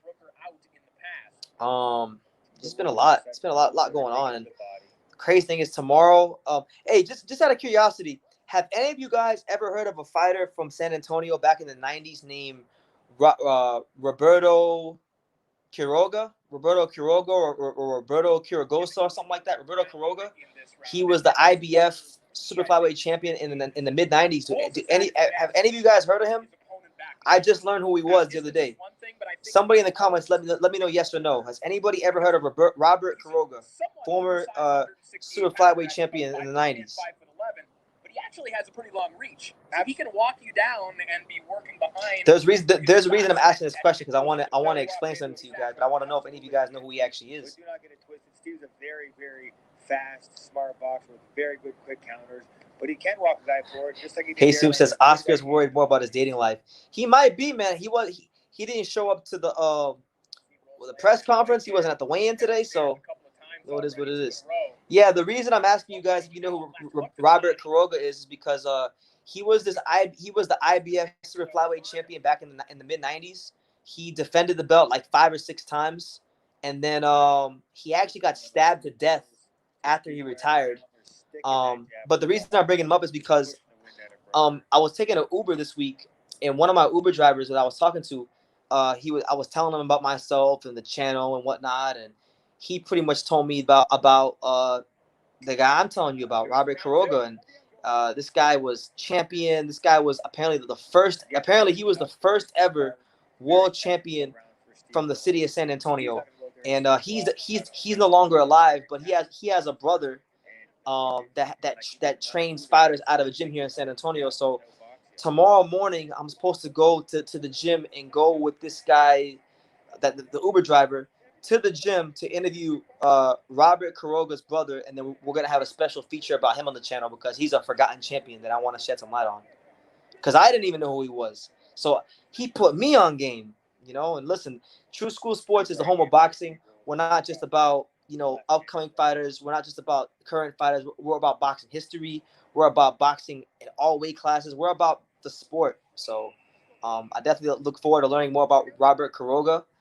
Roberto Quiroga, I think that's his name. Former IBF super flyweight champion in the mid-90s. And we'll be interviewing his brother tomorrow, hopefully, in the morning. And then after that, I got to come back and then get ready and then head out to the fights and then get you guys some content of the fight. So it's a long day ahead. It's been a long 3 days. A lot more authoritative. His trainer yelling at him, telling him what to do. Steve Rose was asking questions. There was a bit of a give and take there. That's what's up. I love that idea. That's what's up. Yeah, no, this guy is pretty good. Apparently, what's his name? Robert. I'll look him up. Like I said, Steve's not gonna boxer. Roberto Quiroga. Yeah, so he was. By the way, I'm watching Steve Rose, but Booker's not really doing much, so I just want to take my eyes off it for a second. But Quiroga was the IBF. My bad. He was the IBF super flyweight champion. What the hell? But again, the counter. What's going on? So the internet and the Airbnb went out. What's going on, champ? Okay, we're good. Downstairs. All right, we're good. So Quiroga was the IBF champion, and he won the he made his debut March 16th, 1987. In his 12th professional fight, he beat former world champion, some guy named Joey Olivo. 2 fights later, he beat Juan Polo Perez for the IBF Super Flyweight Championship, and then he made like 5 defenses. I'd love to step in that fight. So he was a good fighter apparently. I haven't watched him fight, but I'm gonna try to watch a fight of his before I go see his brother. Because I really don't know a whole lot about him. I don't know shit about him. It's a little bit awkward, that Philly style, kind of wild, but Steve Rose still remaining composed. The smaller weights are always forgotten. Yeah, they are. So I wanna shed some light on him because he was a good champion. His record was 20 wins, 2 losses, and he had 11 knockouts. So good fighters. Southpaw. I think he was a southpaw. That considering some of the highlights. Hey PT, how's the chandelier looking today? Oh, the chandelier's looking great. I'll show you in a second. From fans and maybe quietly in Rose's camp. Oh wow, that's crazy. So this guy was the truth. So this Roberto Quiroga guy, not only was he the IBF super flyweight champion and he made 5 defenses, but he actually won the award for 1991 Ring Magazine Fight of the Year. He had a fight against an African fighter named Akeem Anouifoshe, some guy named Akeem Anouifoshe. It was named Ring Magazine 1991 Fight of the Year. So this guy was good.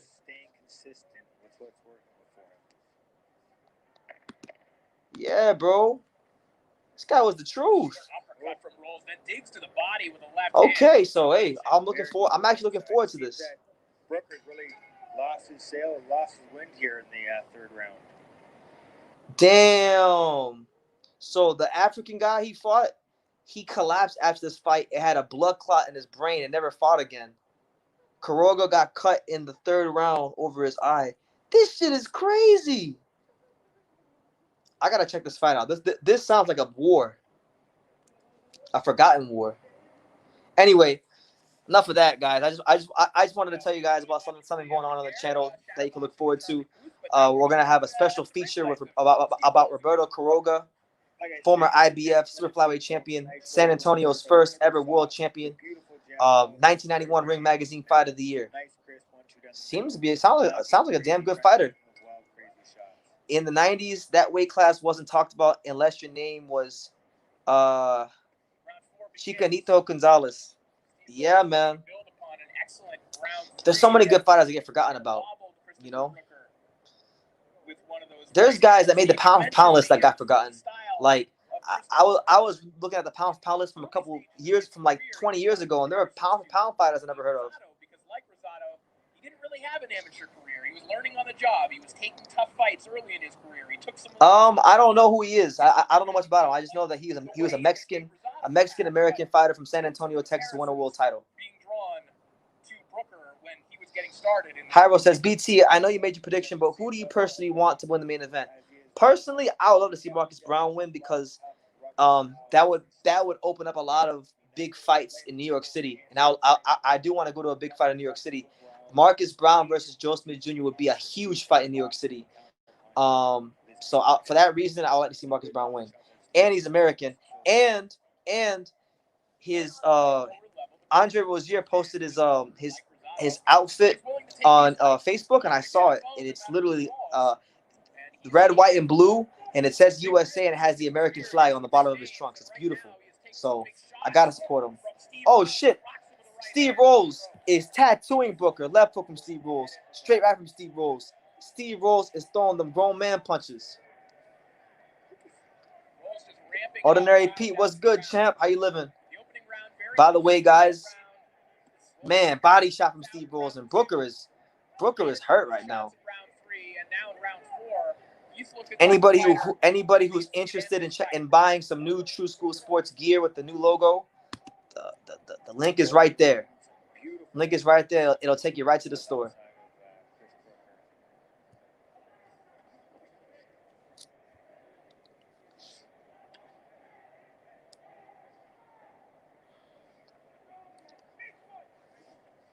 There you go. Good right hand there from Steve Rolls. Well, not forgetting about that body Ooh. work. Up jab right hand from Steve Rolls. Ooh. Steve Rolls with a steak knife sharp right hand. Steve Rolls looking good right now. Steve Rolls looking solid.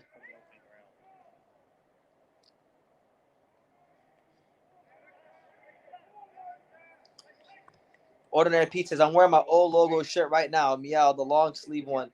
It's cold as fuck here. Hey, I'm glad, man. Hey, shout out to you, Ordinary Pete. I appreciate you ordering the shirt and supporting the channel. I really like, this year has just shown me so much about what I have here on True School Sports, and it's just like it's such a special place to be. Like, I may not have as many subscribers as certain channels, but man, I don't think anybody on YouTube has a connection with the audience like me, man. It's just been a special year. Bradley Scott says Ricardo Lopez. Another one. Ricardo Lopez was great. Michael Carbajal and Humberto Gonzalez, Michael Carbajal, and Ricardo Lopez. Those guys in the lower weight classes dominated in the 90s. You know, Mark Too Sharp Johnson, he gets forgotten about. Even though he was on the pound list, Mark Too Sharp Johnson gets forgotten about. But I know he was a great fighter. Ordinary Pete says, keep it up, BT. We all love it. Absolutely, champ. Long may it continue. I don't know if it dropped yet. There's an interview that's dropping on the channel, and I don't know if it dropped yet. I gotta check. Let me see. I gotta check real quickly. There's an interview that I think dropped on the channel. I don't want to tell you guys who it is, but if it dropped, I'll tell you guys who it is. Oh yeah, it hasn't dropped yet. So I got an interview on the channel dropping in the next 30 minutes at 9:30 Central Time, 10:30 Eastern Time, and yeah.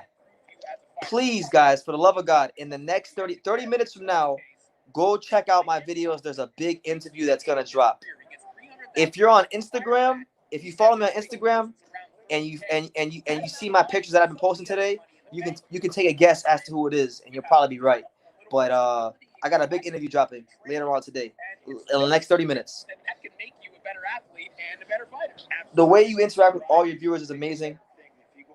That's why I'm here, bro. Absolutely, I try to interact with everybody because, you guys are the reason why this channel is so special. And I do appreciate everybody from all around the world that comes here. Right now, you see what we're doing. We're watching fucking Steve Rolls. We're watching Steve Rolls, but Steve Rolls, who's Steve Rolls? It doesn't matter. I'm watching with you guys, and it makes it that much more fun. So yeah, I appreciate you, Carl. He said Estrada. No, I've already interviewed Tanisha Estrada, and we did a 16-minute interview, and I've chopped it up into 3 parts. The first 2 parts are already out on the channel, and you should go check those out if you haven't already. It's not Tanisha Estrada, but bless her.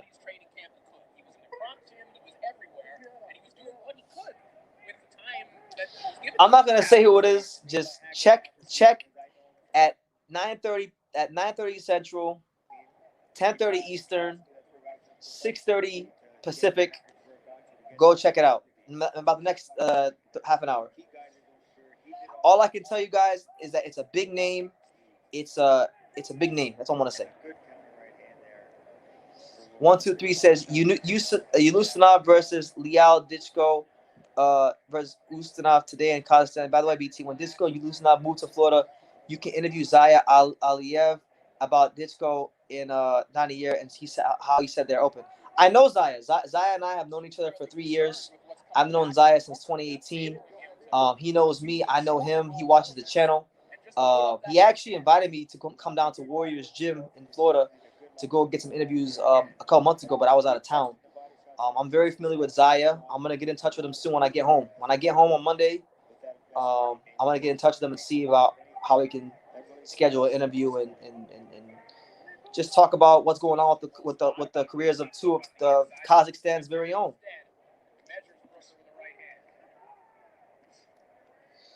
Steve Rolls gets Berlanga next to the win tonight. Yeah, and right now he's on his way. Right now he's doing his thing. He's boxing well. He's getting hit a little bit too much for my liking, but he's showing a really good straight steak knife sharp right hand in this fight. Moving really well. Steve Rolls on the road to riches and diamond rings, where real niggas do real things, like Biggie Small said. We here.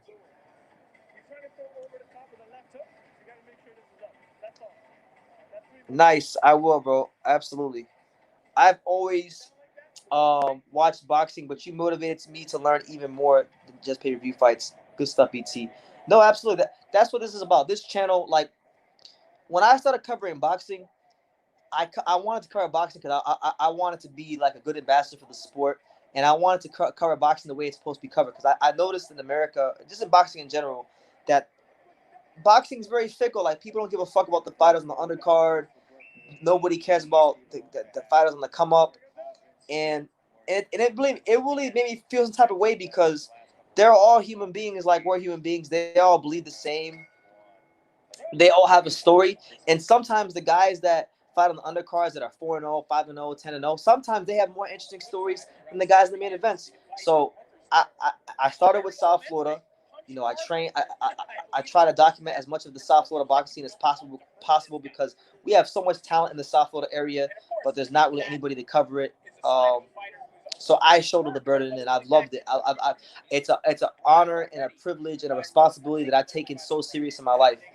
And I'm glad I can help motivate you. That's what we're here for.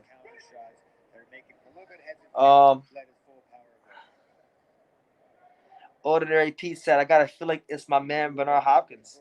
You have to wait and see, Chad. You have to wait and see. Did you interview Nick Sullivan, who fights on the Zero card? He helped Jojo Diaz.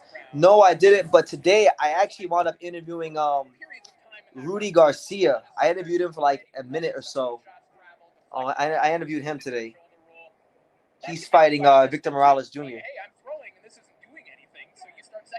That's cool. Wow, Zaya is a good man. Very nice that you are familiar with each other. Yeah, we're very familiar. I mean, I remember me and Zaya, I used to see him back in 2018 at local shows, and we would talk about football, soccer, or as you guys call it, football. We would talk about the Champions League, and we would talk about different matches going on in the world of football. And obviously boxing, and he's familiar. He sent me a message like in May, and he told me that he's proud of my channel and how much it's grown, and that he wants me to come out into the gym. So, yeah, I'll definitely get in contact with him. Hey, 123, are you on Instagram? 123, if you're on Instagram, give me a follow, man. I'll love to talk to you more. How about Boca Chica versus Ben? That'd be a good fight, but I don't wanna say too much, but what I'll tell you is this. I've gotten word through people that a fight that's being explored for next year is actually Janelson Figueroa versus Pistol Pete Dobson, and I think that would be a banger. I think that's the perfect opening fight, main event fight for Showbox in 2022. Janelson Figueroa, a ranked fighter at 150 at welterweight, in the top 15 against Pistol Pete Dobson, a guy that's been in camp with all the top fighters, been one of boxing's best kept secrets. Beat undefeated Emmanuel Medina on the Pacquiao Thurman undercard a couple years ago. Really good fighter, training in South Florida. I really think he's gonna make a lot of noise at welterweight next year.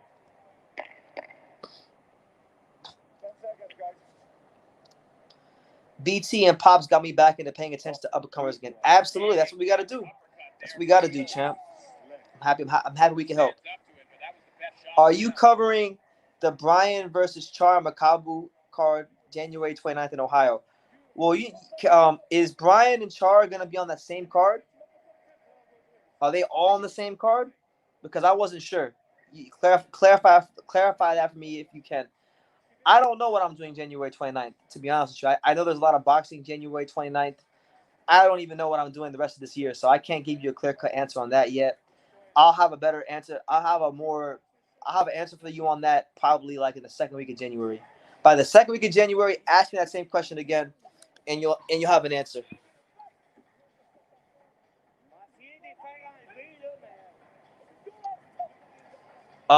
No, I don't have an Instagram or Twitter, only YouTube. I just think Instagram isn't for me. I don't like to take pictures of myself or my food or my pet.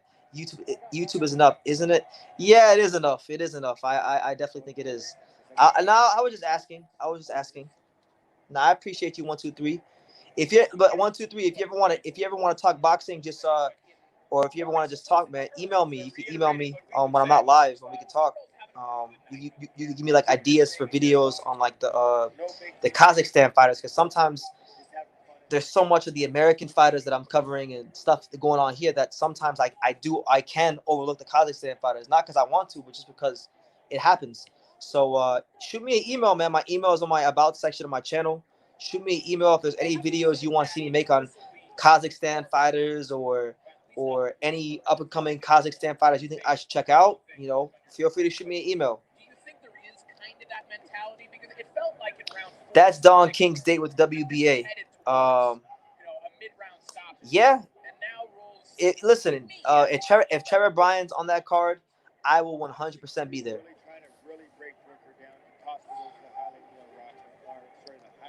So for those of you wondering, Steve Rolls is in the 7th round of his fight with Brooker. He's fighting a very workmanlike performance, throwing a lot of punches, precise punches that are landing, but he hasn't been able to show that extra bit of quality to get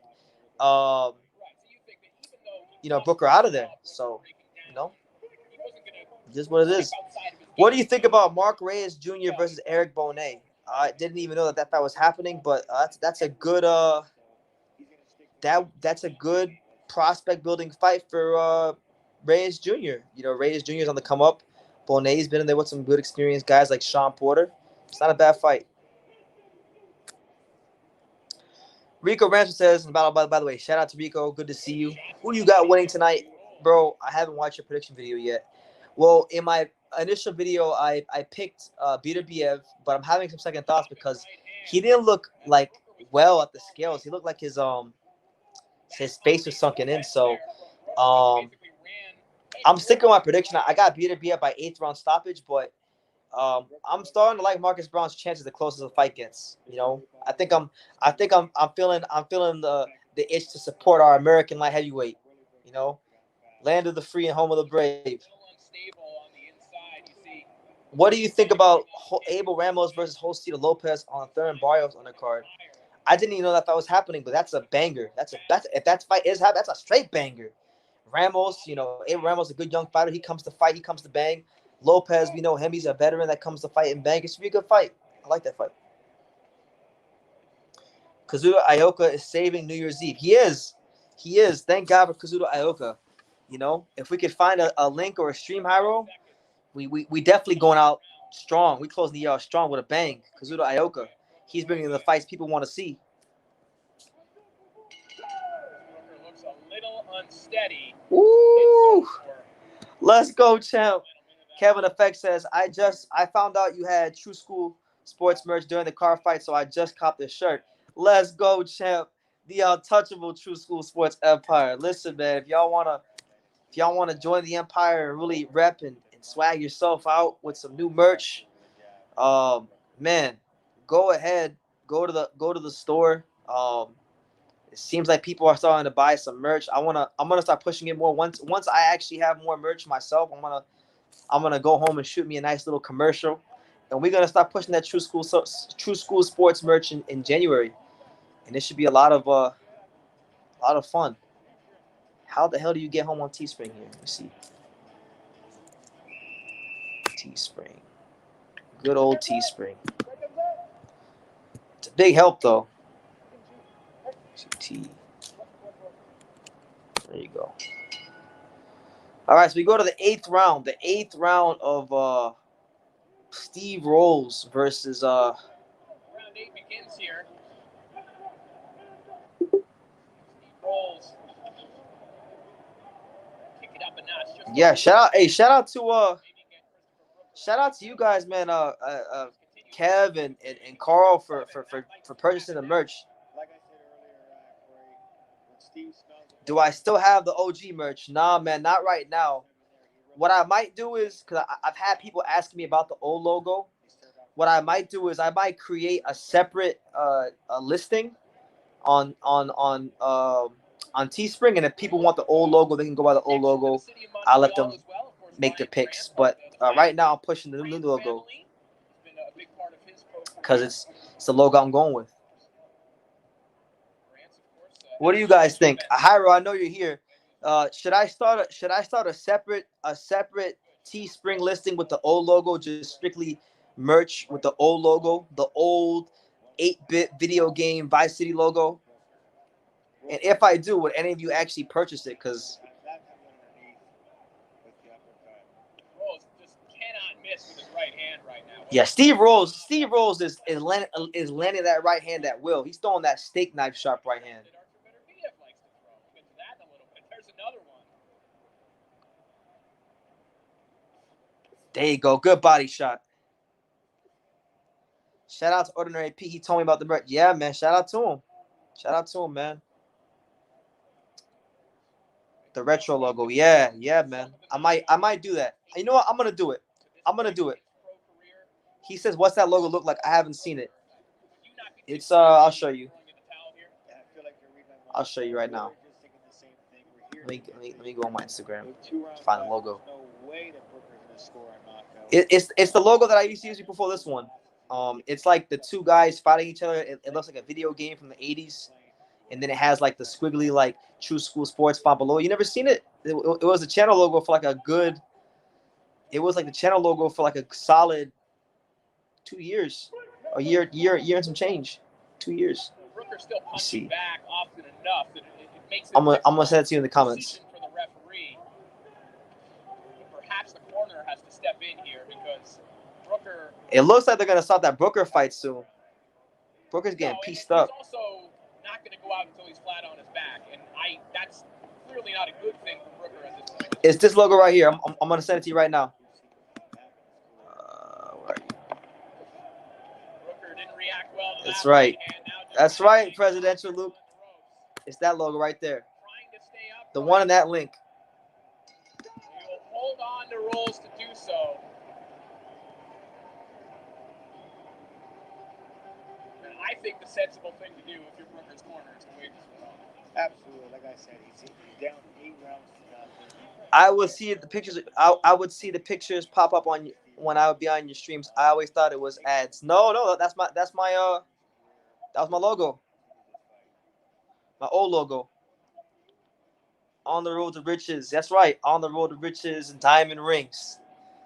Shout out to you, Presidential Luke. You got good taste in music, champ. You got great taste in music. You know? Hella taste in music. Yeah, come January, I'm gonna start pushing the merch a little bit more. I'm gonna start pushing the merch more. I just don't have any myself right now, so I'm just waiting to get some myself so I can make the True School Sports new merch commercial for me and.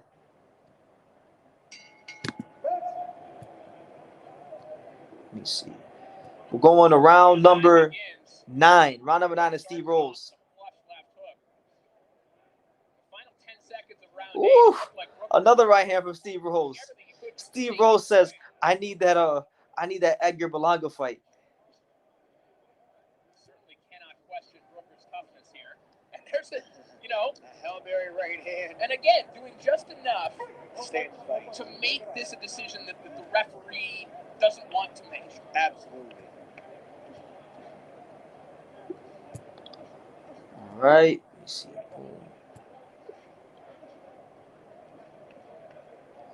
Yeah, freaking President Luke says, "BT, you too young to know that song. It wasn't even a radio song." Yeah, but listen, man. I listen to a lot of music in my spare time. I love my music, bro. So especially hip hop. I'm a hip hop head to the fullest. So I know a lot about hip hop. I know a lot of hip hop songs that most you wouldn't expect someone like myself to know.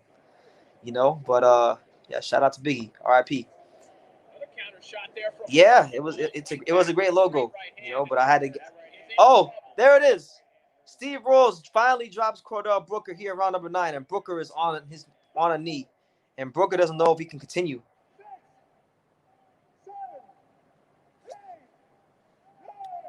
And there it is. Steve Rolls has stopped Christopher Brooker here in round number 9, and Edgar Berlanga. Steve Rolls is coming for that smoke. Canada's very own Steve Rolls is coming for all that smoke. Christopher Brooker gave it his all. You can be as good as the best of them, but as bad as the worst. So don't test me. Get money. You better move over. You can be as good as the best of them, but as bad as the worst. So don't test me. I just followed you, Carl, on Instagram. I got you on the Instagram now. You know what I'm saying? I'm gonna put it out sometime next week, Cairo. I'll let you know when I schedule it. I haven't scheduled it yet because I've been so busy.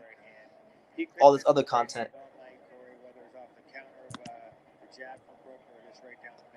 But yeah, if y'all want to get that new True School Sports merch to really support the channel, we got everything you need. We got freaking shirts, jackets, all colors. I'm gonna make an alternate True School Sports listing if you want the old logo, because some people now all of a sudden people want the old logo. Now been stopped 5 times in his 9 losses. We got one more fight left on the undercard, and then it'll be the main event. So, we here, man. We here getting it in. It's 9:21 p.m. Eastern Standard Time. Carl Hansen says, "You need hats, bro." Yes, that's the next step, champ. We're gonna get the hats set up soon, real soon.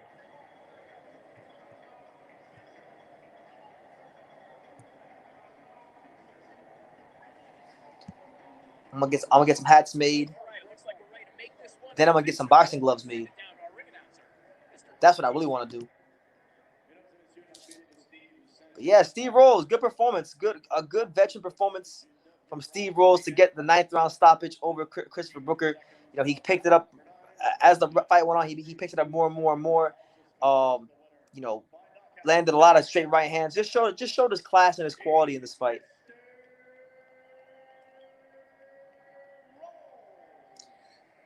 Hyro says, "Everyone buy the merch, please. We want to destroy Art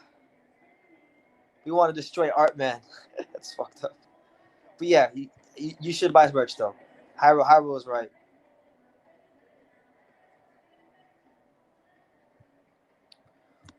Ba-da, ba-ba-da, ba-ba-da, ba-ba-da. I just don't want to be lonely. Does anybody know that song? By Blue Magic? I just don't want to be lonely. And there he is, Artur Beterbiev. You know, the unified IBF and WBC light heavyweight champion, shadowboxing in the dressing room. There he is, champ.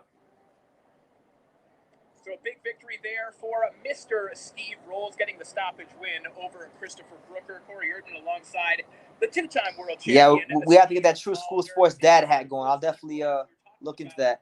Do you think Fury versus White will happen?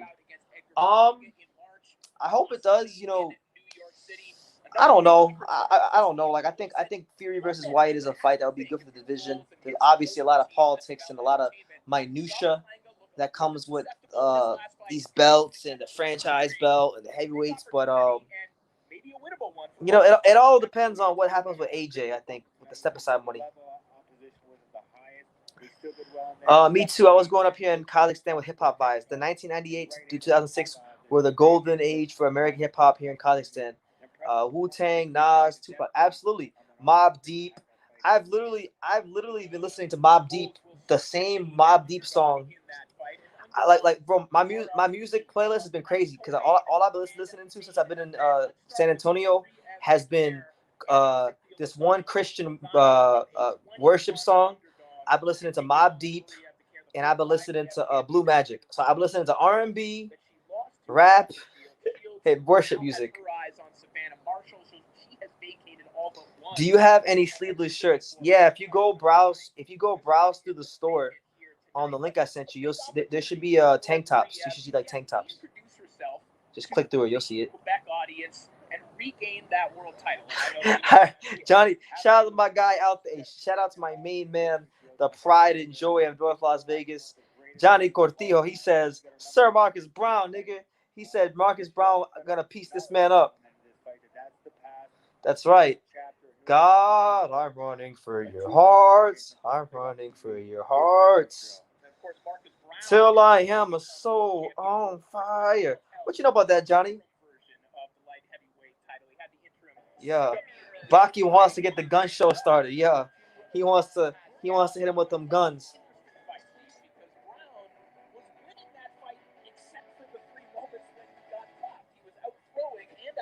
Rory Johnson says, drop a gem on them. What kind of gem? What kind of gem should I drop, Rory? What kind of gems are you referring to? Who do you got? Kambosos or Haney? It's a good fight. Kambosos.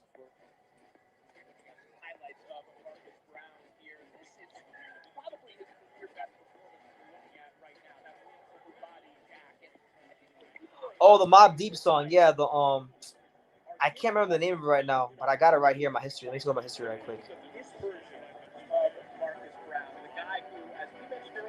Where on God's green earth is the history part right there? History. The name of that Mobb Deep song was... Where are you? The name of the Mobb Deep song was... I'm looking forward to my history right now. Hold on.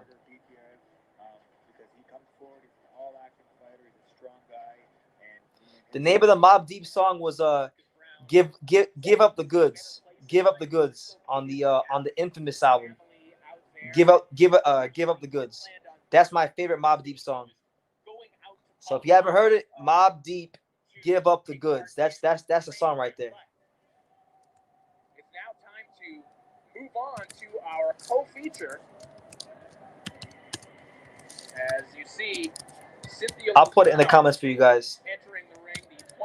But fun fact about Mobb Deep, the song Shook Ones Part 2, it came out the same exact day and year I was born.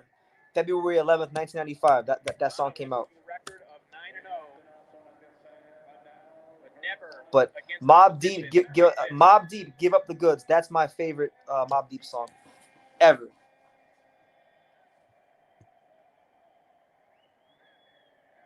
All right, so the co-main event, we're paced their way in the co-main event. But Marie-Eve Duclair, she's making her way to the ring. You know, Duclair is most known for losing to Claressa Shields. Well, we heard Maria Duclair singing this a little bit earlier on. Now we'll hear Charlie Puth sing it as she walks to the ring. Woo!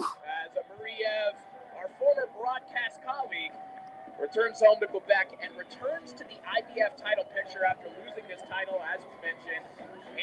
So Marie-Eve Duclair is trying to get back into that title contention. Against Claressa Shields back in March. But she feels that she's an improved fighter. What on God's green earth? And now re-enters a landscape at 154 without Claressa Shields. Where Infamous was a great album. Infamous was an amazing album. Do I like Paul Wall? I love Paul Wall. What is good? What's good is Paul Wall. I'm the people's champ. At the club, I'm showing out. Hoes want to know what I'm about. Which fighter does Marcus Browne remind you of? My pick is Chad Dawson. I could see the similarities. When he gets punched by a Beterbiev, if he's chinny, then he'll be just like Chad Dawson. If he's just as chinny, if he's chinny, he'll be just as chinny. If he's chinny, he's Chad Dawson 2.0.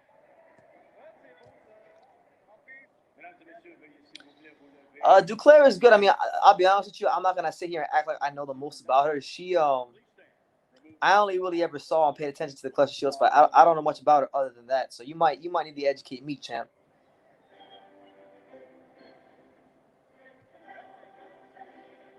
Make sure y'all smash that like button. We here, the untouchable True School Sports Empire.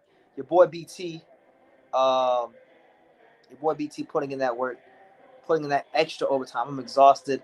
I don't know how the hell I've gone. I've even managed to stay alive for 2 hours, but we did it by the grace of God. God's given me strength and the power to power through it and talk to you guys, and I'm happy. Good things are happening. Great content's coming. Hey, y'all go check the channel. Let me see if the interview's out. I'll tell you guys that the interview's out. Because I got a big interview dropping in the next 5 minutes. I'm trying to see if it dropped already. Man.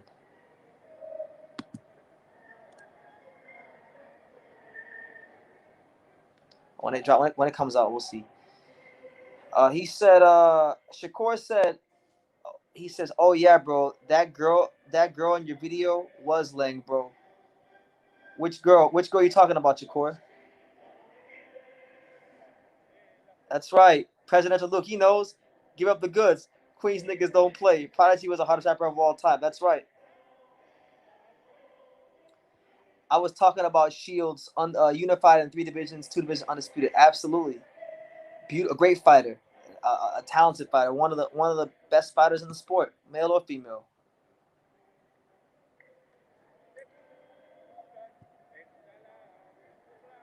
All right, I need everybody to go on the channel right now and go check the last video that it just dropped right now. If you want to know who I interviewed today, go to the channel right now and go check the last video that just dropped. And when you go there, make sure you remember to leave and drop a like. That would be greatly appreciated. The one in the light blue. Yeah, that girl was Victor Morales. Victor Morales Jr., he's 15-0. He's a prospect. That was his girlfriend, apparently. That was his girlfriend. So shout out to her.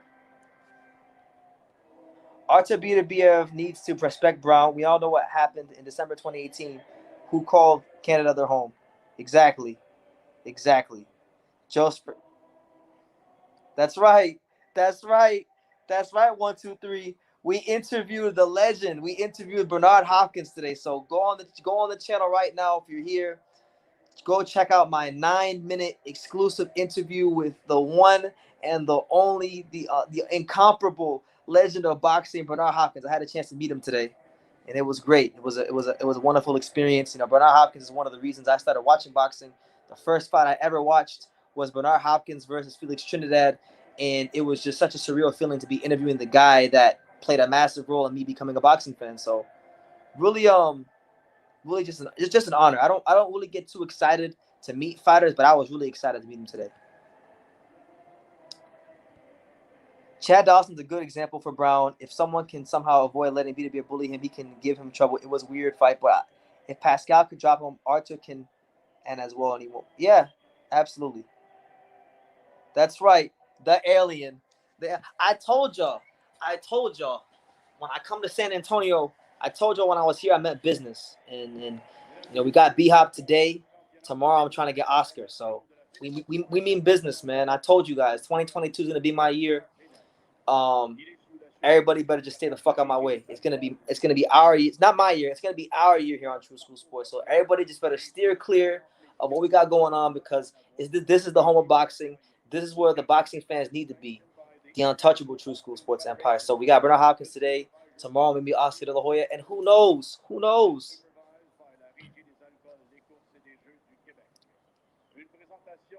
Clarissa Shields has 2 big fights. One against my wife and a rematch with Francoise Cruz, who could be undisputed. Yeah, some good fights out there for her. But we turn our attention to Eve Marie Duclair. Congrats on that interview. Love hearing Bernard Hopkins talk boxing. Him and Malinaji and Thurman articulate the sweet science so well. Yeah, listen, man. I want Bernard Hopkins to really get familiar with who I am, because I feel like me and him would have some great boxing conversations because the interview we did today, it was great and he was so gracious with his time. But I feel like if me and him really got to sit down and talk, it would be one of the best interviews of all time. So I'm trying to get cool with B-Hop so we could really sink our teeth into some boxing talk.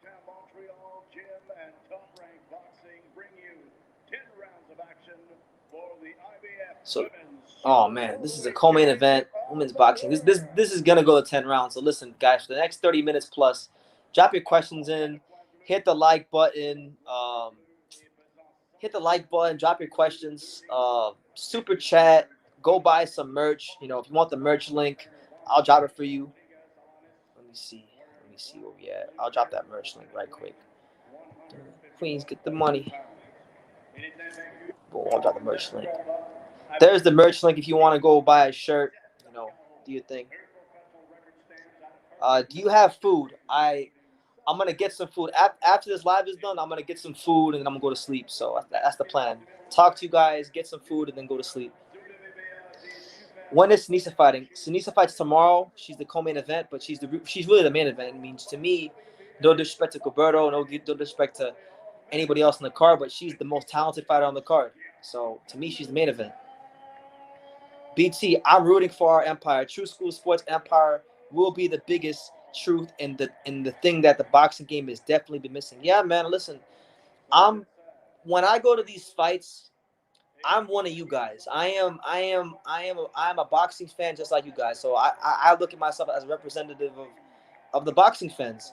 I know not everybody agrees with my opinions, but I'm doing my best to provide content that's good for the sport of boxing. And I think fight by fight, day by day, we're accomplishing our goals of doing that. So absolutely. Shakur says BT is looking like Bruno Mars. Yeah, man, I'm gonna take your advice, Shakur. I'm gonna grow my hair out and just keep getting it shaped up every 10 days or so. Just grow it out, shape it up. Grow it out, shape it up. Before you know it, it's gonna be a wrap.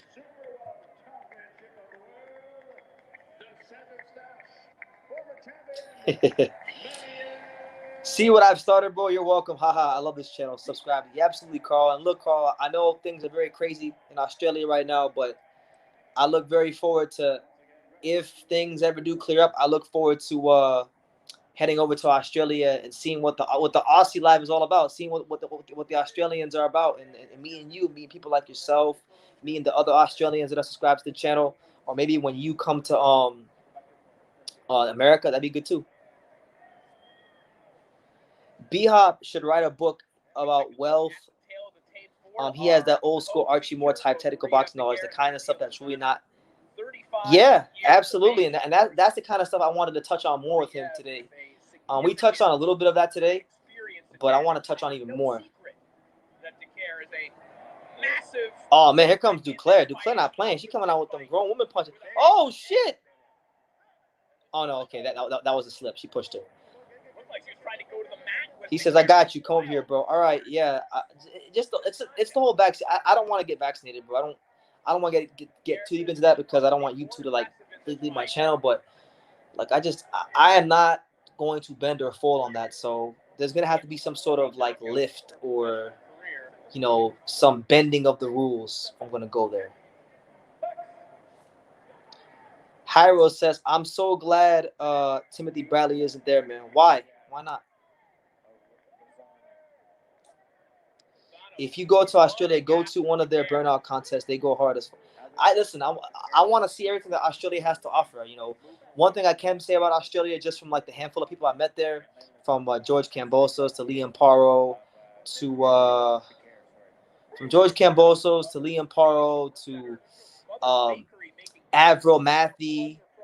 Most the Australians that I met in boxing have been some of the coolest, most laid-back people on earth. And the Australian subscribers that I have been some of the coolest, more laid-back people on earth. So I love the Australian people, and I want to go see what the country's about. But yeah, we're here in our co-main event. Marie-Eve Duclair versus whoever this broad is.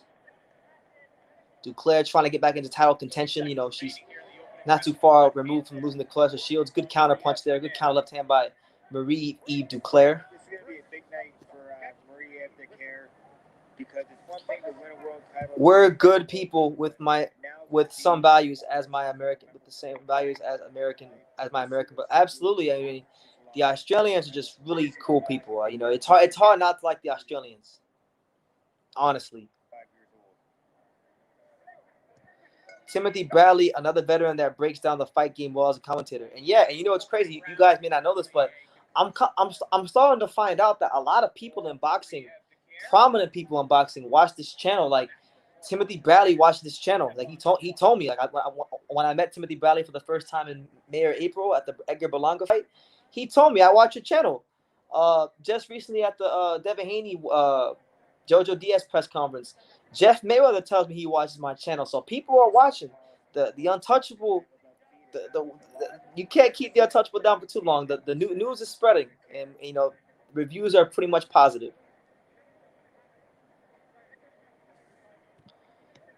Let me see.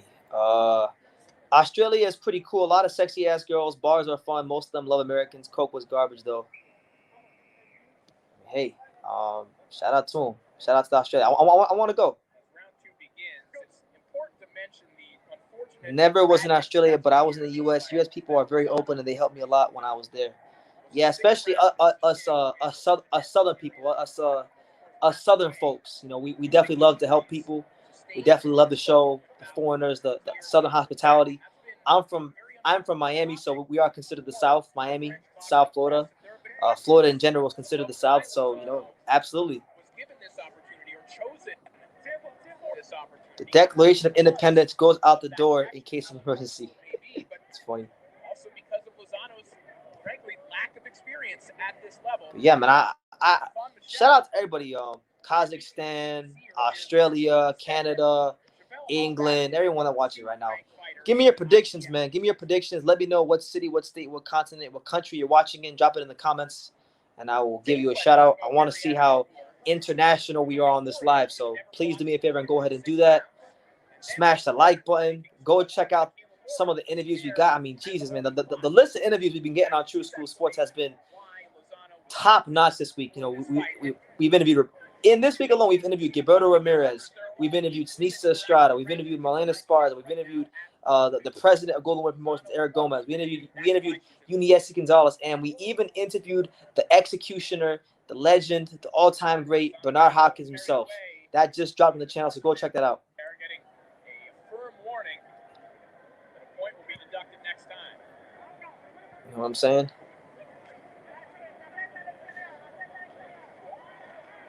I want to visit Florida one day soon. I'm gonna look you up over there, bro.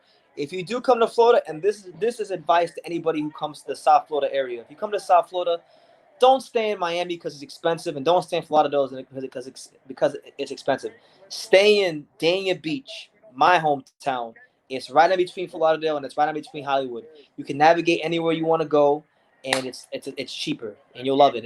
It's a beautiful city as well. Do not go to the Midwest or the Northeast, my guy. I love the Midwest and the Northeast. I've actually lived in the Northeast. People are pretty cool in the Northeast. You know, nothing to fear in the Northeast for me. People in the Midwest, same thing. Nothing to fear in the Midwest. All great people.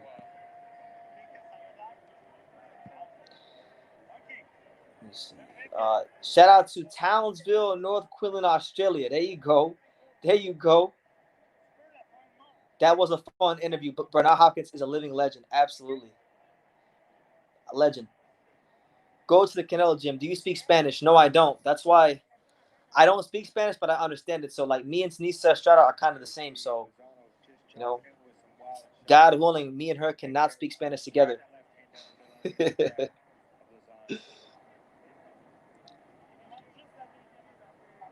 If Marcus Browne can't get it done, the next high-rated contender is the best light heavyweight in the world, Callum Smith. Yeah, absolutely. Kevin Effect says Dania Beach over Miami and Florida. Mental note taken. Yeah, the reason I'm saying you want to go to Dania Beach, Kevin, is because it's cheaper than Fort Lauderdale in Miami. It's literally like 15 minutes. Like Fort Lauderdale is 15 minutes north of Dania Beach. Miami is like 30 to 40 minutes south of Dania Beach. So you can get to both pretty easily. And the beginning of one of the main streets,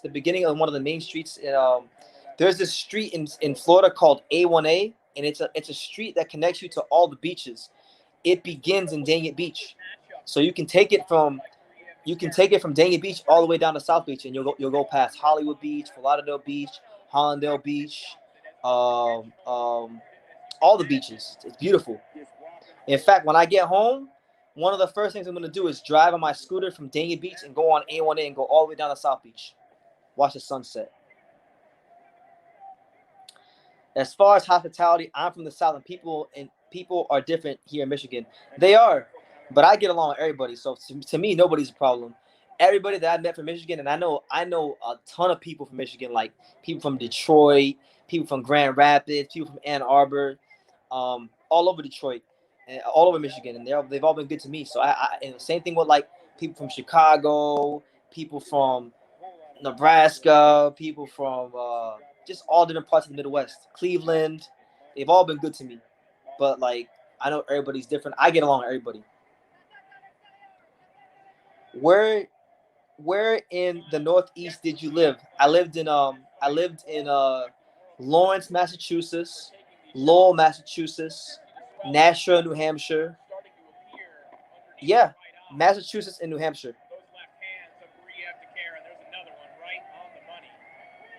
Every time someone tries to clinch Beterbiev, he throws him around like a rag doll. Yeah, he really uses that physical strength to kind of just maul him around and do what he sees fit. You know?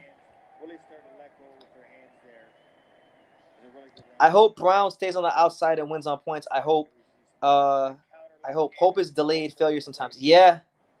I've never heard that saying, but I'm going to use that. Hope is the delayed failure.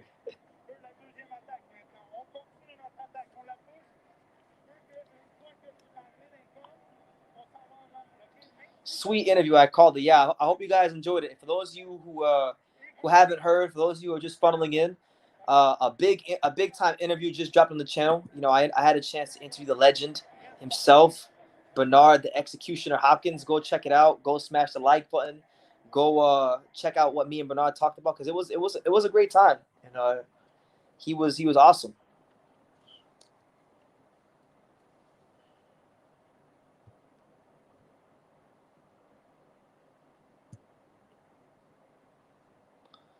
Yeah, it was a nice long interview.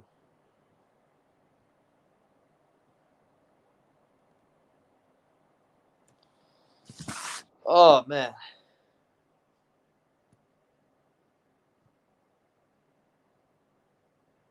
There we go. Got the fight back on. He says, Mickey Ward from Lowell, that's cool. I know a ton of people who moved to Florida from New Jersey. Everyone always says how much cheaper it is.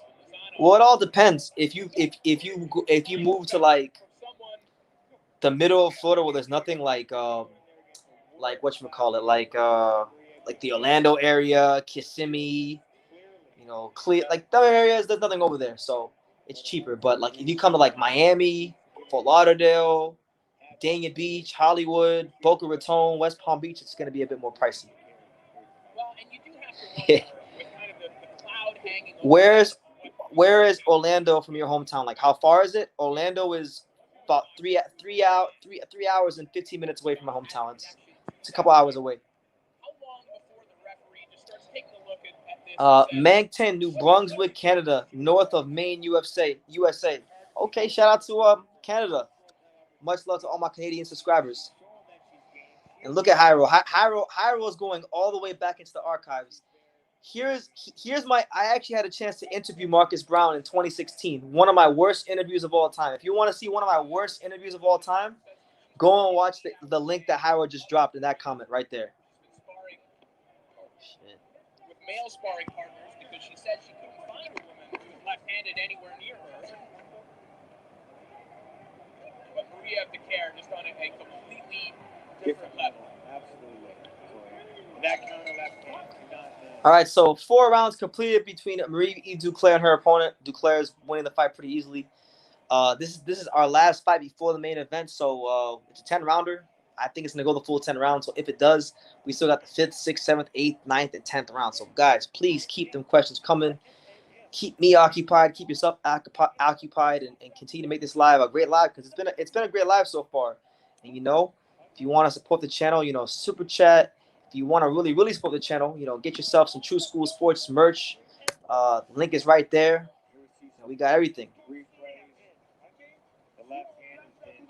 Are you renting or buying in Florida? And we getting real personal on this channel. We getting extremely, extremely personal. Wait, where's the me? We're renting. We're renting right now, but we're in the process of making some power moves. I got some things going on that I can't really talk about, but soon we're gonna have some nice land in the next hopefully year to next 2 years. I'm looking at getting some land in Florida. I got me and my dad have some things we're drawing up right now. It's all about timing and being patient. Again, a completely overmatched opponent at this time, but the Beterbiev in her own way is still trying to exhibit those things. All right, so round 5 of Duclair versus this one girl who's just pawing with her punches. What the hell? Man, if Duclair don't knock this girl out, I'm going to have a lot to say about it. This girl's doing this. The girl she's fighting, she's throwing her punches. She's really doing this. She's like pawing with her punches. It's really... And she's telegraphing. Like, she'll throw a punch, and she's pulling it all the way back and then going like that. That's no bueno. No bueno. Those are on the table. But Yvonne Michelle also floated something maybe even bigger than that, which is maybe for Maria Beterbiev to go down to 147 to face undisputed welterweight champion Jessica McCaskill. Oh, wow. They're saying that this girl, Eve Marie Duclair, they're saying that maybe she might go and fight Jessica McCaskill at 147. Oh, Kevin Effect says that fight is unwatchable. Her style just bothers me. Yeah, man. Thank God tomorrow we have the women's fights tomorrow, I promise you, are going to be a lot much better than this one. We got Marlena Esparza taking on former world champion Elena Ortiz. We got, the very lovely, equally talented, Sinisa Estrada. Looking really forward to it. Baki said, I've been renting for 5 years and I feel like I'm just wasting my money down the drain. My goal is to buy some farmland. Yeah, one of my goals is at some point soon, I want to buy a condo in Dania Beach. That's like my dream. Because right now I don't live in Dania Beach right now. I live a lot further south. I want to buy a condo back in my hometown and live there. And that I'll be happy. I'll be good.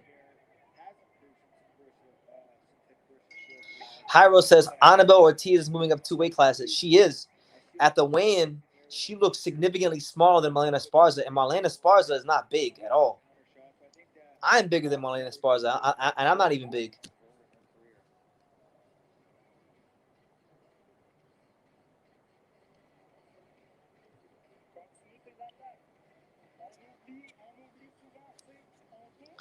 Valiant says, you will do it. I'll do what? BT, where do you plan to retire? I plan to retire in the place I was raised in, Dania Beach, Florida, the greatest city in the world. Nowhere else I'd rather be on planet Earth than Dania Beach. It's the place where it's the place that made me who I am today. It's the place that when I'm there, I feel the most like myself. And it's a great place to be at. So unless God has other plans, which he might, my plan personally is to retire in Dania Beach.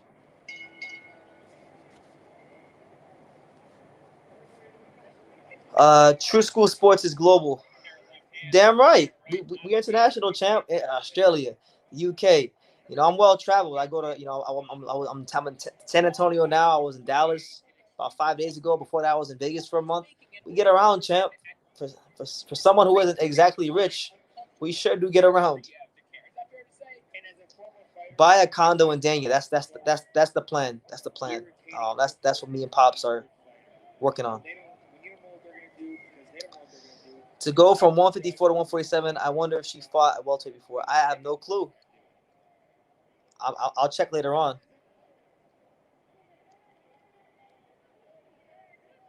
Just so you guys know, like I love Dania Beach. Like Dania Beach is a great city. It's a historical city. It's the first ever city in all of Broward County. It's the former tomato capital of the world. We did produce one world champion in women's boxing, which was Bonnie Canino. Shout out to Bonnie Canino. We produced Bonnie Canino, who was a women's boxing world champion, and she's in the Women's Boxing Hall of Fame, a women's boxing pioneer. And we also produced the first women's Puerto Rican world champion, Ada Velez. She trained in Dania Beach under Bonnie Canino, and they produced me, the untouchable True School Sports Empire. So Dania Beach got some history, got a little bit of box history.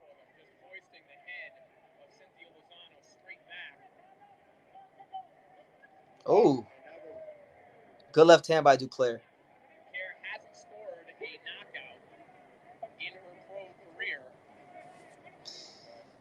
It's amazing how you cover the fights the way you do, bro. Big love, man. Your passion for boxing is inspiring, even to a washed-up old Ozzy Warren. Man, don't do that to yourself, champ. Don't call yourself washed up. Have more self-respect than to degrade yourself. But nah, man, boxing. The reason I think I have so much passion for covering boxing, and right now we're watching Eve Marie Duclair in the co-main event. If you guys wondering what's going on, the reason I think I have so much passion for boxing is because boxing is very personal to me.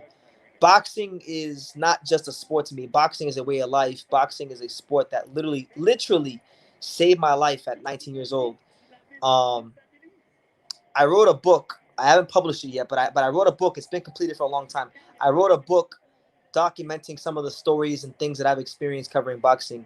And, I talked a little bit about why boxing is so personal to me in the book. And I was basically saying that, like, when I was 19, I was going through a lot of stuff, depression, anxiety, even had some suicidal thoughts. And when I had those suicidal thoughts, that's when I decided to start boxing. And I've always been a boxing fan, but I decided to actually start training. And from that day forward, my life changed, and I changed, and it became very personal to me, boxing. So because boxing was a avenue that saved me, and then with all the beautiful people I met in this sport, I really do owe a lot of the great things going on in my life to this sport. So yeah, that's why I had the passion I do. It saved my life.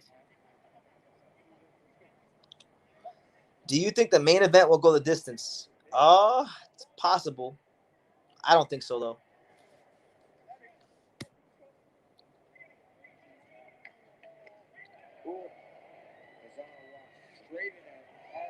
Oh, man.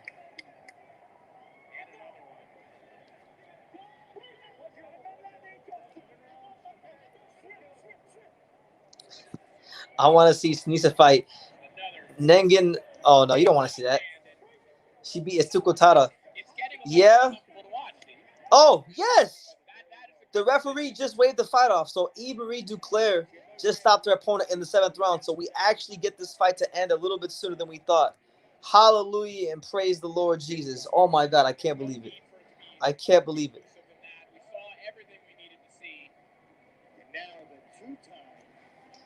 He says, "Hey, bro, my first time watching you was the Tim Tszyu fight. When I said the real Aussie fighter was Kambosos, and you were the only one saying Kambosos ain't a walk in the park. Props to you, bro. Yeah, I mean, I told everybody, if you think Teofimo was just gonna walk right through him, and this is gonna be some like Diego Magdaleno or William Silva type of fighter, Mason Menard, you are out your cotton picking mind. George Kambosos is way too smart of a fighter, and way too experienced. He's way too confident. He's too mentally strong for someone to just walk through him in 3 rounds, 4 rounds, 2 rounds. Even if Teofimo was gonna stop him, it was gonna go at least 7 rounds plus. And that much I knew. Now, whether he won or not, that was a different story. That was the surprise, but I thought it would take Teo 7 rounds, 8 rounds to do it.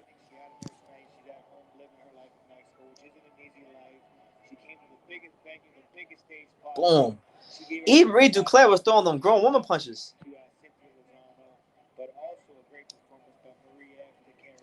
Hey, Carl, speaking as an Aussie, what did you think about my George Kambosos interviews? The interviews I did with him. What did you make of them?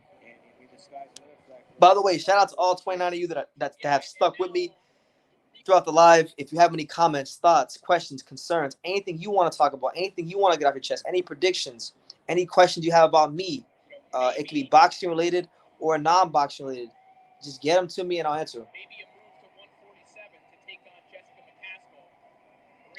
BT, I saw Kambosos versus Selby and Kambosos got outboxed. I disagree. I absolutely disagree. I thought not only did I think Kambosos won the fight, I thought he won by unanimous decision, and they did him wrong by not giving him the UD. The only guy that actually earned a split decision with Kambosos was Mickey Bay, which is funny as hell to say because Mickey Bay is old. When he was old, when Big George fought him, and he was a faded champion, but Teo didn't deserve a split. And what's his name? Selby didn't deserve a split. The only guy that deserved a split decision loss was Mickey Bay. He said, "I love them." Thank you, man. I'm glad you did. Hey, BT, do you think what do you think of a potential Subriel Matias versus Josh Taylor fight? That's a banger. That's a barn burner. I think that's a fight where we will really get a chance to see what Josh Taylor's punch resistance is like if he gets into a firefight with Matias. Matias is nothing to play with. Kambosos is the split decision king. He's the greatest split decision fighter in the whole history of boxing. There's never been a fighter that's been better at winning a split decision than George Kambosos. Facts.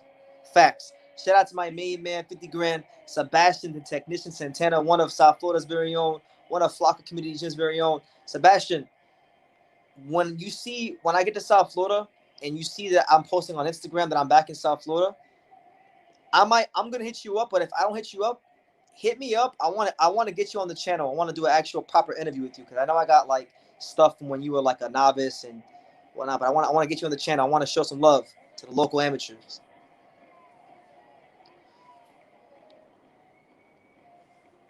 Man, Kambosos was making Selby miss. He was countering him. He boxed a beautiful fight. On some random stuff, fuck WBC for ruining 135 division. Kambosos is undisputed with an asterisk, and Devin is the real champ with an asterisk.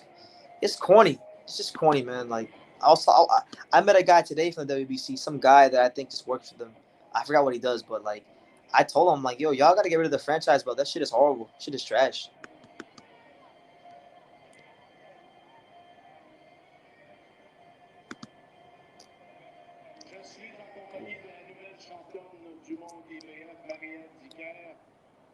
So the main event is next. I gotta stand up, man, because I'm gonna stand up for a second, guys. So you don't mind me. You keep getting your questions, and I've been laying down here the whole time. I'll be back. I'm gonna go use the bathroom. Actually, hold on. Someone asked me earlier. I forgot who it was, but someone asked me earlier. They said, "BT, how's the chandelier? They wanted to know how's the chandelier." For those that know, and for those that don't know what I'm talking about, the Airbnb room that I'm staying in, they have a chandelier in the bathroom. It's the coolest thing I've ever seen. It hasn't gotten old yet. And if you don't believe me, look at that. Look at that. A chandelier in the bathroom. Ain't nobody ever did it like your boy BT. Yeah, man. I'll be back, guys. Give me 1 second. I'm gonna go use the bath. I'm gonna go use the bathroom. How do you feel about that?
All right, I'm back. I'm back.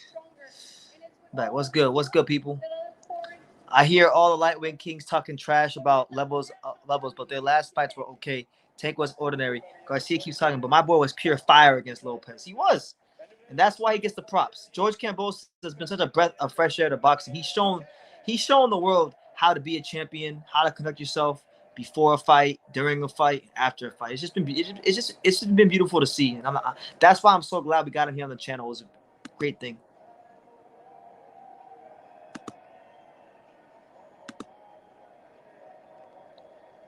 I get those goosebumps every time.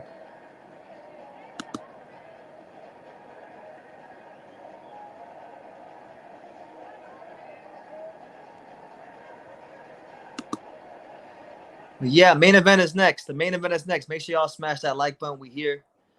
Your boy BT waiting patiently for. Now a two-time world champion, and as Christian Gauthier pointed out, only the third Quebec-based boxer to ever regain the same world title. In a special moment for Maria Decker, she referenced growing up. Wait, that was for a world title? No way. Now being mentioned among them, it must be a special feeling. Yeah, there you go, Carl. I hope you enjoyed the chandelier. I hope you enjoyed it, man, because that chandelier, man. I'm telling you, when I leave San Antonio, I'm gonna miss that chandelier greatly. I'm gonna miss it. That chandelier's been great to me. But I'm telling you, tomorrow, guys, it's gonna be a special night. I know. Gilberto Ramirez versus Unias Gonzalez isn't the greatest fight in the world, but I'm telling you, the content we're gonna get tomorrow is just gonna be special. But as a result, we've got some undisputed champions. We had Jessica McCaskill, of course, undisputed at 147. Katie Taylor, Clarissa Shields, of course, just vacated. Yeah, that's it's pretty cool too. It's pretty cool. Like when you come to the Airbnb, you have to enter in like a code. They have this fence that slides out, and you can only enter to the. It's a duplex. So like the duplex only The duplex only allows people in the gate who have the code. So you enter the code in, and then my room is all the way in the back, tucked away in the corner. It's the best room here. I love it.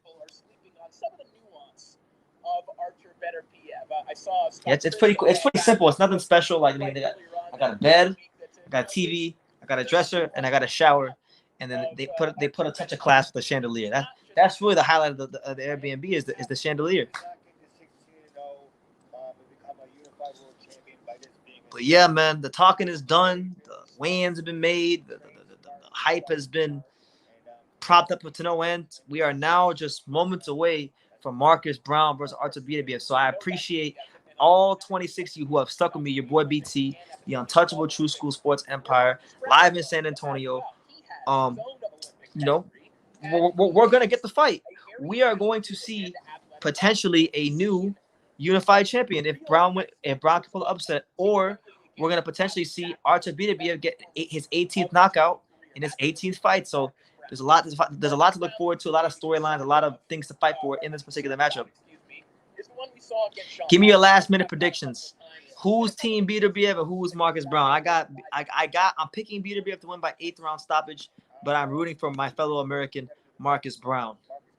That's right.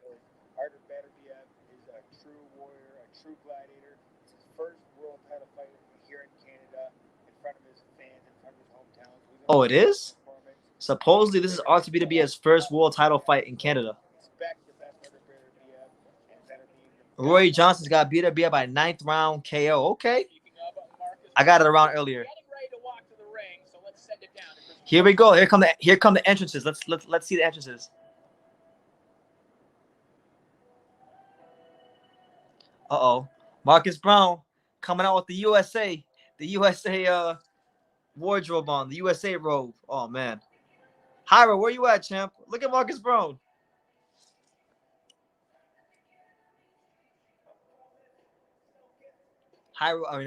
Marcus Browne coming out to Nipsey Hussle. And a new trainer for Marcus Browne.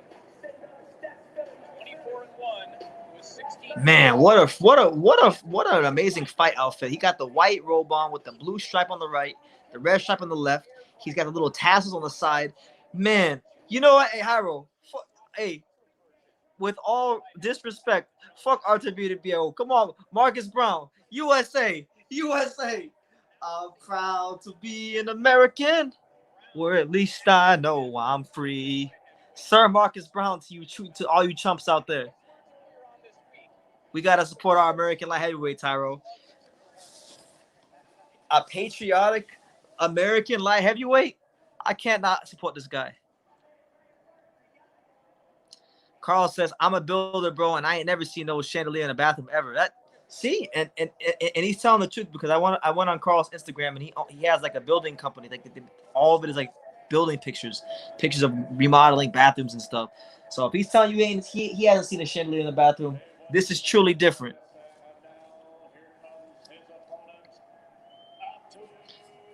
Beterbiev inside 3. This is a horrible matchup for Browne. We'll see, man. We'll see. Beterbiev can punch, but Beterbiev isn't exactly George Chabal. He's chinny as well. He's been dropped by domestic level Canadian fighters. He's been dropped by Callum Johnson. Is Artur Beterbiev, light heavyweight champion of. All right, so he lost. He came out with a COVID mask. He lost. Marcus Browne didn't come out with one. So here comes the man that some people refer to as the Khabib of boxing. Artur Beterbiev, 17 wins, 17 knockouts. Forget cracking the Beterbiev code. Nobody's even seen the final bell. So can Marcus Browne at minimum be the first guy to see the final bell against Artur Beterbiev? And even more so, can Marcus Browne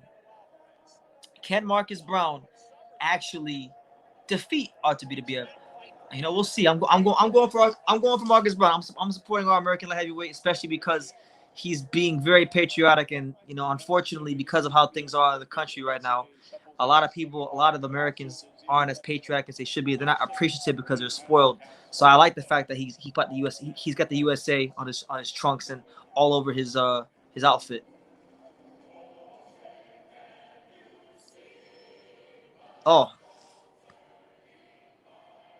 What so proudly we hailed the twilight's last gleaming, whose broad stripes and bright. That's the American national anthem for those that don't know.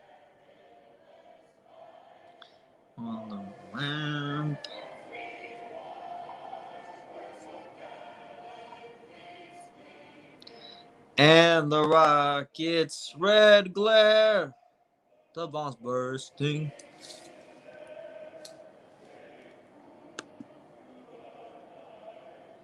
And our flag was still there. Ugh. Here we go. Oh, the land of the free and the home of the brave. That's right. God bless all the men and women in our military.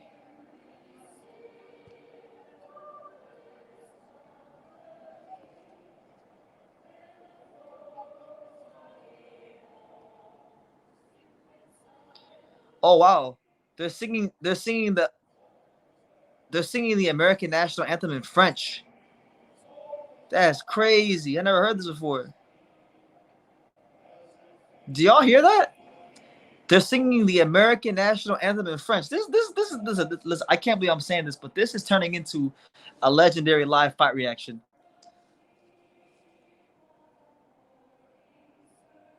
Man, that American national anthem sounds beautiful in French, but everything sounds beautiful in French.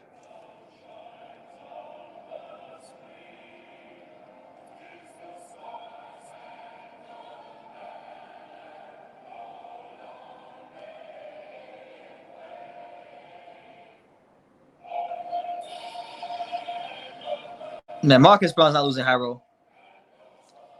Marcus Browne's not losing high roll. They just did the national anthem in French and English. You know, my prediction for those who are wondering, by the way, is Artur Beterbiev by 8th round stoppage. But I'm going for Marcus Browne to get it done. I want him to win, but I'm picking my predictions for Beterbiev. Now here's the Russian national anthem. So this is gonna be a while. But it's your boy BT, the untouchable True School Sports Empire. Make sure you smash that like button. You know, check out all the content on the channel.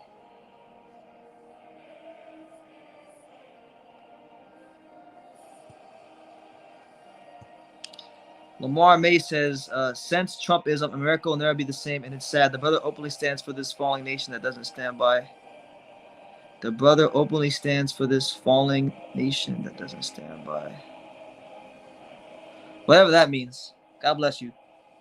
All I know is America, one of the best countries in the world. My last girlfriend is French. One is Acadian and one is Quebec. Well, there you go, champ. You getting it how you live.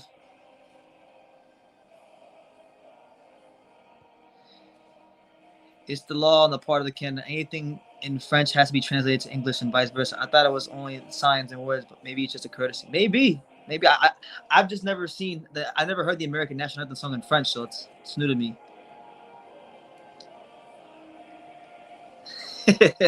Drunken Boxing MMA says, my wife is French. Not everything in French sounds good, especially when I'm in trouble. Well, see, that's a different story. You know, stay out the doghouse. Stop doing stupid shit. And French will always sound beautiful.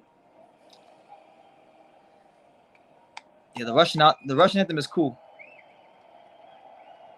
You know? Right.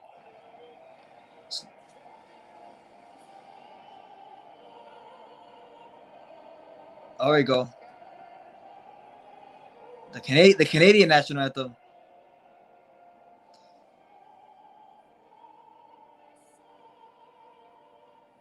Man, I can't tell you how many times I've heard the Canadian national anthem going to hockey games over the years.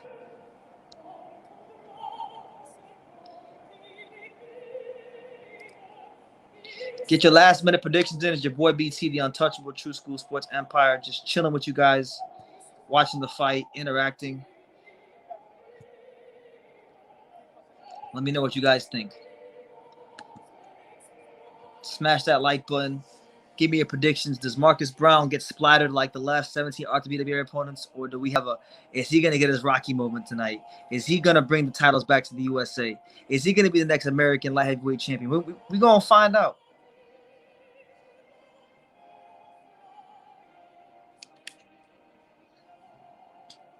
The Russian anthem is cool for those who didn't suffer from the Russian Empire and communists. Here in Kazakhstan and Ukraine, the Russian anthem is always disrespected. Man. It's crazy, man. But we're all God's children. We're all the same. Shakur really wants us Americans to lose. Yeah, man. Shakur is always trying to keep us Americans down, man. He's trying to keep us Americans down. He's always trying to flex with his British superiority. By the way, Shakur, I'm fucking with you. Don't take what I'm saying serious. Yeah, I agree. That Russian national anthem is intense. The Russian national anthem, the American national anthem, and the Chilean national anthem are my favorites. Shakur says, "Bro, I'm a true American." That is true. That is true, Harold. Shakur is an honorary American. He don't even like being British. So that's part of being American. Is like that. He's already American, bro. Being disoriented by British culture is already halfway part of being American, because most Americans are like I don't know. They have these things against the Brits. I don't know why. I like the Brits, but a lot of Americans seem to have a lot of things going against the Brits. So Shakur's an American. We made him an honorary American hero, but right now he's Russian, and we're the Americans. So my final prediction is Beterbiev 8th round stoppage, but I am rooting my ass off for Marcus Browne to get it done. You know, once I saw his whole getup that Andre Rozier posted on Facebook with the American flag and the red, white, and blue, I can't root against them.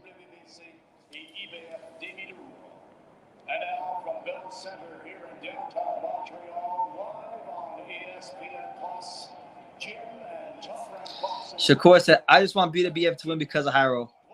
Yeah. Well, I'm with you, Shakur. I'm picking Beterbiev, but I'm rooting for the American. I'm rooting for the patriotic American because there's plenty of American fighters, but so few of them are patriotic. Did you like Ward versus Kovalev? I hated the Ward versus Kovalev because I thought Kovalev got screwed in the first fight. I thought to this day, I think Andre Ward got one of the biggest gifts of the century in the first fight. Horrible.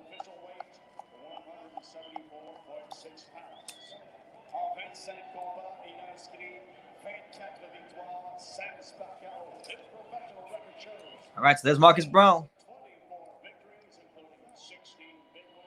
Shout out to my guy Marcus Watson in the background. I just met him in Vegas. Marcus Watson, God bless him, cool guy.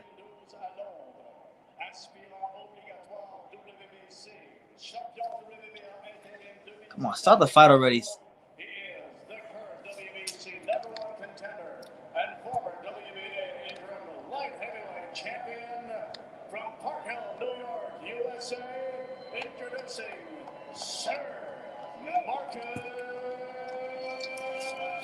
Let's go. Yeah, Tyro, the guy with the PBC hoodie, that's Marcus Watson. He's I met him. You know, he follows me on Instagram. He's actually the guy that got me. He's actually the guy that got me my ticket for the Fulton versus Figueroa fight.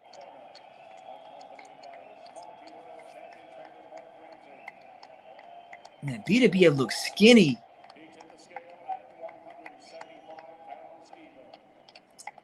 Yo, is it y'all can correct me. Is it me or does Beterbiev look skinny?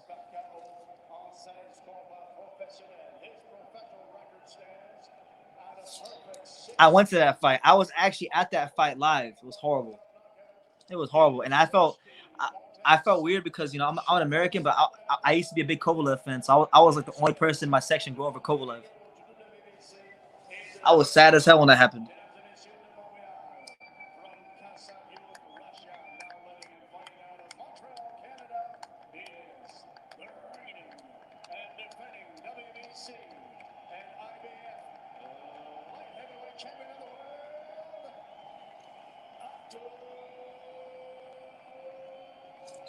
He said, if you think he looks skinny, he's definitely not going to win. Yeah, I don't know, man. I could be wrong. I mean, he looks skinnier than usual to me. Biased American Rob Kovalev's chances of the Hall of Fame. I think he's still a Hall of Famer. I don't know. He beat Ward to me, so that's why I'm saying that.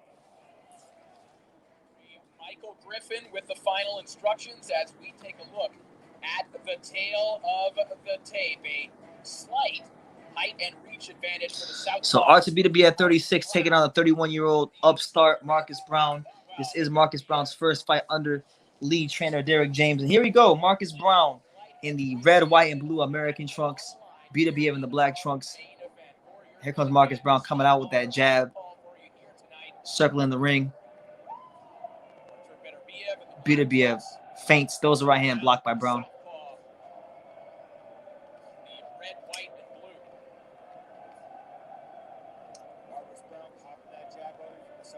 There you go, Marcus Browne popping that jab out. Circling the ring, trying to not let Artur Beterbiev set his feet. I think Marcus Browne's got to put as many of these rounds in the make as possible because, truthfully, this fight will not really start to the fourth round.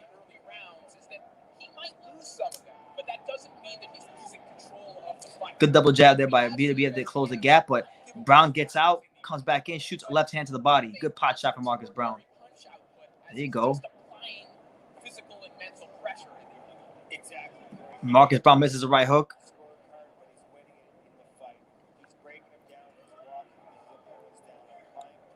Beterbiev stalking Marcus Browne all around the ring. Beterbiev tries to throw a left hook, but Marcus Browne ties him up. Marcus Browne has said that Derek James hasn't changed a whole lot when it comes to his approach, but I feel like they have. There you go. Good left hand to the body there from Marcus Browne. Browne circling the ring. Browne trying to not let Beterbiev cut the ring off. And there you go. Beterbiev about to cut the ring off. Marcus Browne spins right out. That's what we need.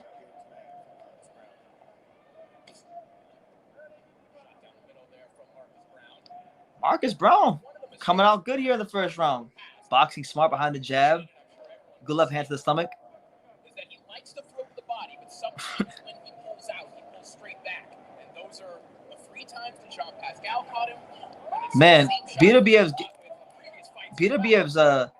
taking a little bit too much time to get off.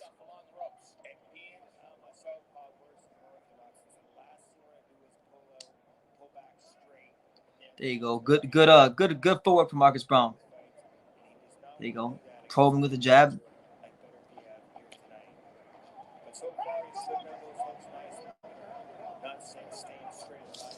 Let me get Caesar out. Let me get Gerardo out of here. Gerardo, you're not allowed to tell me what to do on the channel. Get the fuck up out of here. Anyway, 19 seconds left here in round number 1.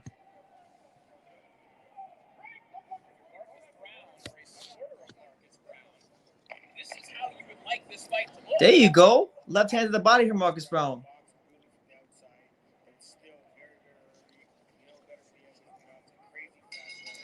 All right, I got it. I got a 1-0 Marcus Browne. I did a good job moving in and out.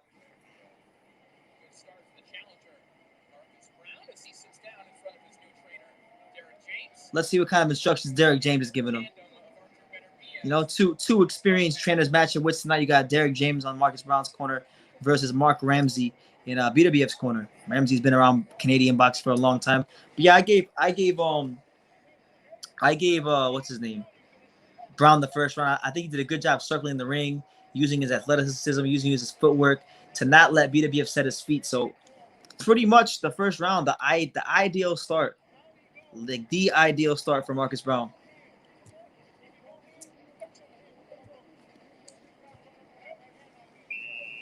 All right, a lot of you guys are saying it's 1-0 Marcus Browne. I agree. I wholeheartedly agree. All right, we head to round 2. Here comes Marcus Browne coming back out with the jab immediately.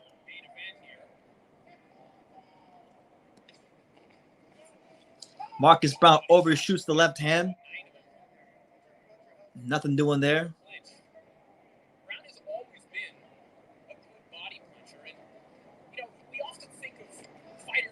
Oh, man, good parry by Marcus Browne. Beterbiev threw a jab, and Marcus Browne literally caught it and just kind of like flung it to the left. Beterbiev stalking Marcus Browne. He's moving, but he's also dictating when the exchanges start. When Browne is at his best, I feel like he's getting off first. Absolutely. Just because the guy's walking forward doesn't mean they're being the more aggressive. Because when somebody throws a miss, man, Beterbiev ain't throwing no punches. Throw some punches, champ. Beterbiev being real patient, real methodical. Coming in the high guard, mixing in some feints. But not a whole lot of punches coming behind that. Good jab to the start there by Beterbiev. Come on, champ. Do something. Got to show us something. Marcus Browne could fight at this pace all night. Ooh. Good left hand from Marcus Browne.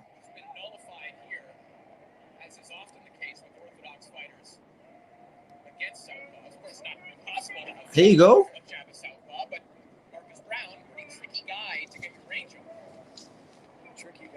There you go. Artur Beterbiev trying to get in range, but the feet and the mobility of Marcus Browne are giving Artur Beterbiev a ton of problems, a ton. So far here in the first you know, round and some change. There you go. Artur Beterbiev misses overhand right.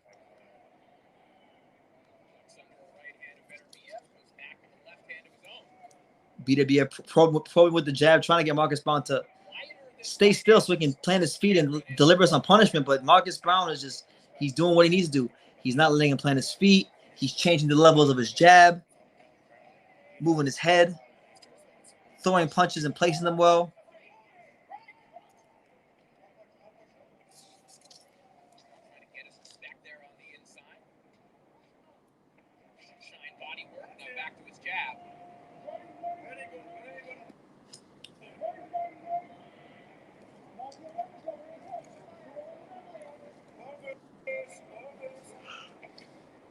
Huh.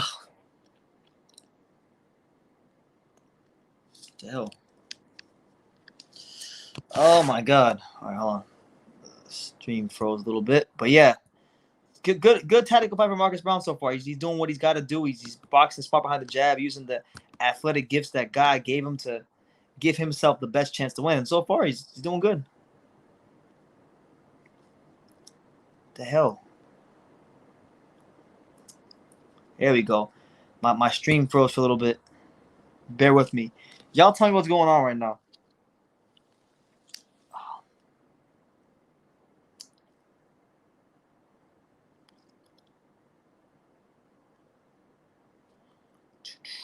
Hurry up.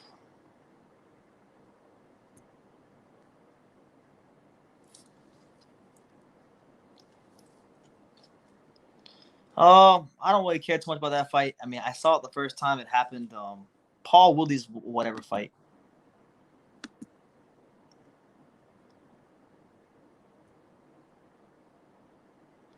Golden Boy's got a 1-1. Really? Because from the parts of the round that I watched, I scored it for Browne. I thought Browne was winning the parts of the rounds that I scored. I can't really score the rest of the round because I missed it because punk ass stream decided to start slowing down. But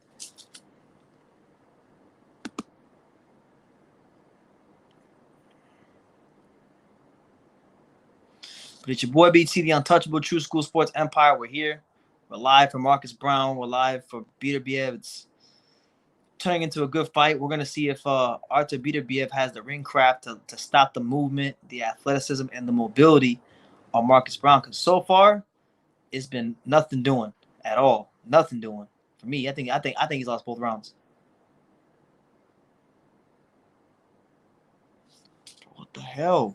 What's going on with this stream?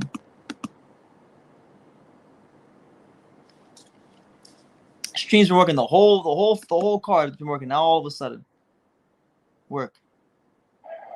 There we go. All right, I missed the first minute of round 3.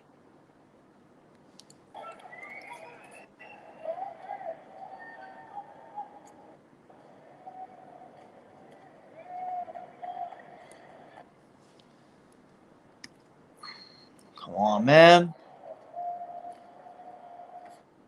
All right, so y'all gonna have to bear with me. Y'all gonna have to bear with me. This stream is went completely to shit. Oh my lord. All right.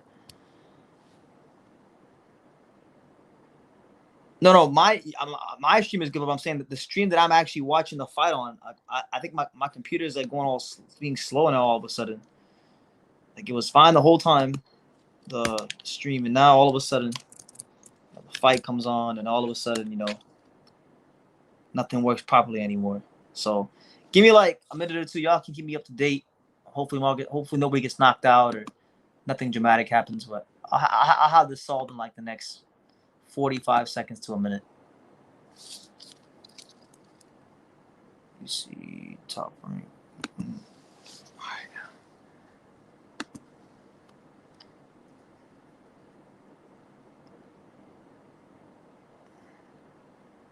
Jesus, sorry, hold on. Fuck. This is like the worst time for this to happen. I should have just asked Hyro for his ESPN Plus. Let me see. There we go. All right, finally. Oh man. Here comes Beterbiev. Oh man, Beterbiev starting to Close that gap. It's time to close that gap. I told y'all. Good counter jab by Marcus Browne. And he's getting a little dirty too, Marcus Browne. Starting to gain a little confidence at the end of round 3. Yeah, so Beterbiev looked like he was gaining some confidence there. Look, I didn't get a chance to see most of the rounds, so I can only judge the parts of the rounds that I watched. I've got it 2-1 for Marcus Browne.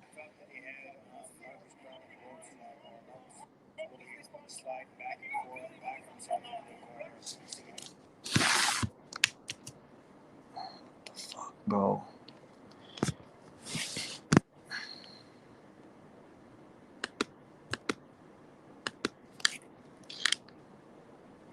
Like, what the hell, bro?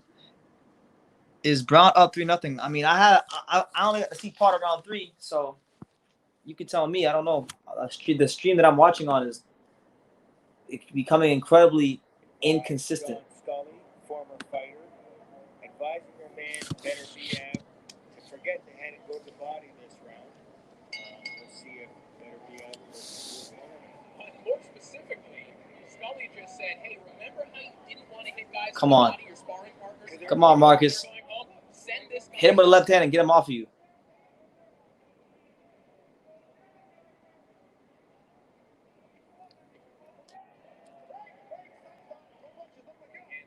Yeah, he's doing a good job of closing that gap. I like what Beterbiev's doing now. He's bending his knees. Browne just hit him with a straight left hand, but then Beterbiev's now starting to hit him with a power jab. But Browne is firing right back. He's firing right back. Oh shit, Beterbiev is cut. He gave him the Badu Jack. He gave him the Badu Jack. He's gushing like a damn geyser. He's like a waterfall, a pool of blood. Marcus Browne is good, but Beterbiev, he's starting to look like Badu Jack. Oh man. Is Browne cut too? I have a good stream, but I doubt it's legal. No, we're cool. I got the stream to work again. But Beterbiev looks like the Chechnyan Badu Jack, the way he's gushing all around the ring.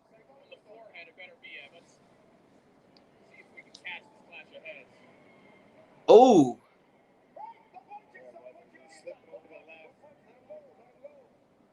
Man, this is going to turn into a war now. We're going to see what Beterbiev is made of. He's got cut.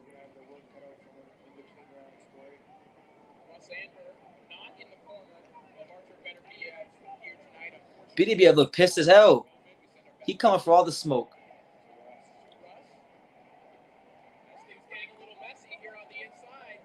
Man.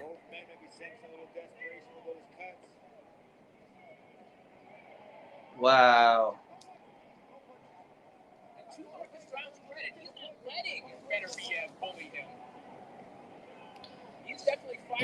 Beterbiev is getting freaking.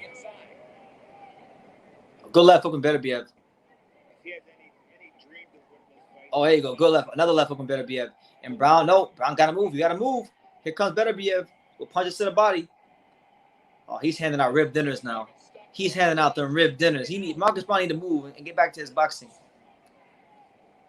Oh, another body shot from Beterbiev.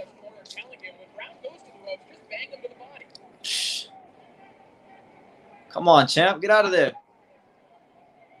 There you go. Good right hand to the chest from Beterbiev. Good left hand from Browne.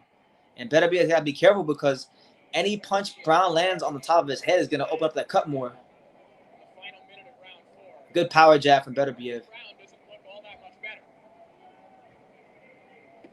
Oh, good body shot from Beterbiev. And then another one. Man.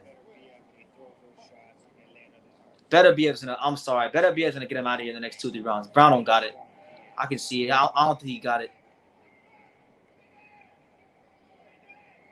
It's bad, bro. His head, oh, power jab, straight right hand from Artur Beterbiev, and he's starting to find a home for these punches. This is turning into a really, really grueling fight, a hellacious fight, a war.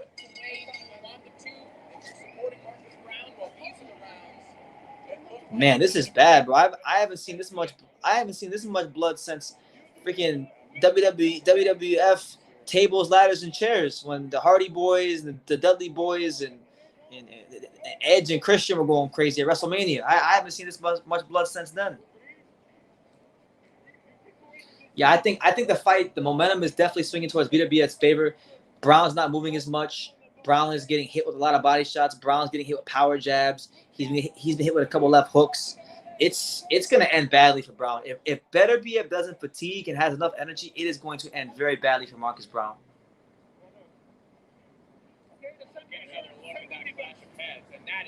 I'm in my head. I just imagine the Stone Cold theme song coming on. Yeah, bro. This might as well just be a freaking Hell in a Cell match with a 2x4, because the same way Mick Foley or Cactus Jack looked like when he got hit with a 2x4 is the same way that Artur Beterbiev looks right now. It looks ridiculous.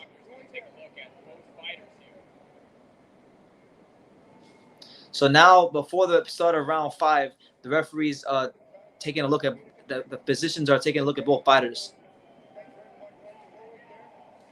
Marcus Browne, gushing blood everywhere. Beterbiev, gushing blood everywhere. It's your boy BT, the untouchable True School Sports Empire. Make sure you smash that like button, subscribe, super chat if you're new to the channel, or if you like the channel. And yeah, we're 3 hours in, turning into a really grueling fight. If you're someone who's a bloodthirsty degenerate, this is the fight for you.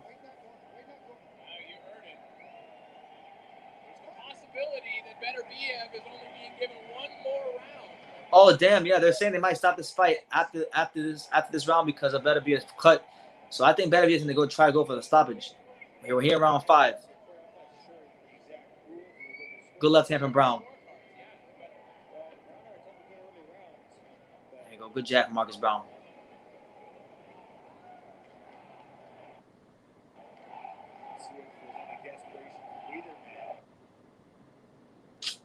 Here we go, man. This fucking stream again, bro. Come on.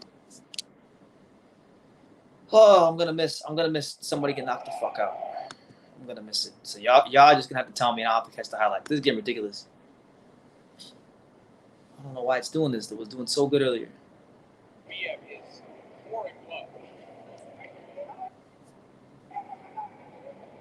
Here we go. All right. That's better. Yeah, Beterbiev is pouring blood. Oh my lord. Drunken says, I'm new to boxing, so coming here, I learned a lot about the sport. I appreciate it, man. This is a great place to learn about boxing if you're new. This is a good fight. You got Beterbiev, who he's never ever in his career gone the distance. He has a 100% knockout ratio, and he's fought good fighters. 17-0, 17 knockouts. I don't know if we'll get number 18 because Marcus Browne, the tricky southpaw, the mean, nasty southpaw who seems to always open these guys up, he's not giving them nothing. Beterbiev he's earning everything in there right now. Welcome to the channel. 1 minute and 16 seconds left here in round 5 as Artur Beterbiev looks like a freaking jack-o'-lantern on Halloween. Beautiful power jab by Beterbiev as Beterbiev is hitting Marcus Browne with flush shots while he's gushing blood.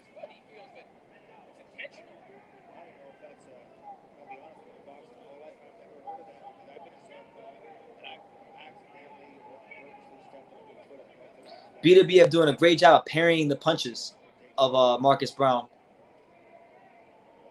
Marcus Browne's punches are not that sharp anymore. He's already lost some sharpness in his punches. I don't know if how long the referee or the doctors will allow this to continue, but however long it continues, if this fight goes 2 more rounds, Marcus Browne, I believe, will get stopped in the next 2 or 3 rounds. He's taking too many flush shots from Beterbiev, and these things accumulate over time.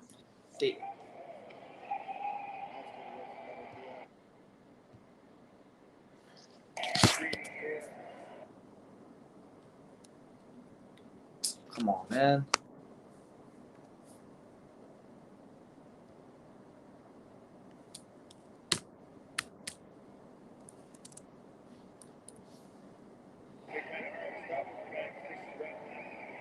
All right, so the 5th round is completed. The 5th round is completed. Yeah, Jairo, you were right. This fight is awesome. Beterbiev is absolutely beginning to destroy and piece up Marcus Browne. It's really bad. Oh, Lord, hold on.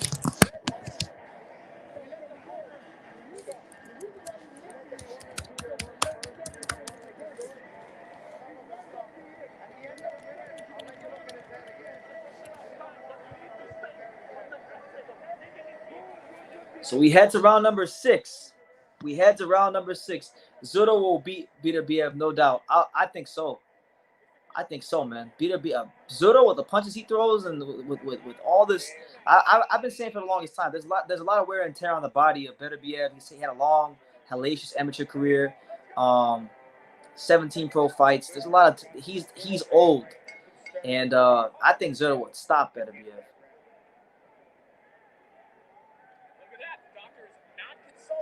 All right, so the doctor didn't even consult the fighters this round. So now, it looks like the fight has gotten a bit better. I've got Beterbiev 3-2. Oh, Beterbiev starting to settle into a good rhythm. He's starting to land that jab. He's starting to work downstairs, upstairs, picking him off, moving left, moving right.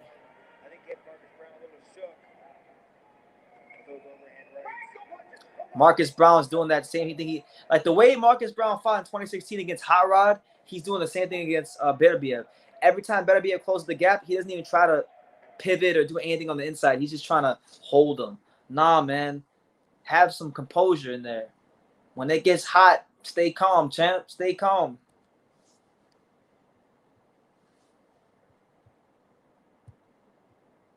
All right, I gotta switch streams, bro, because this stream just isn't doing it for me. This stream is not. It's not doing it for me, champ. It's not doing it for your boy BT. But we know that Beterbiev is beating his ass right now. That's what we're doing. Left hook from Beterbiev.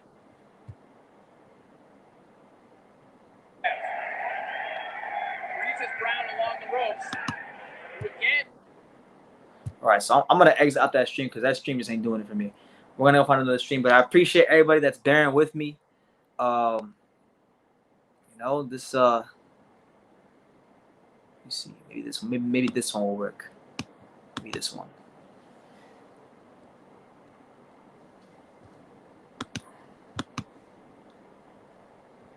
All right, here we go.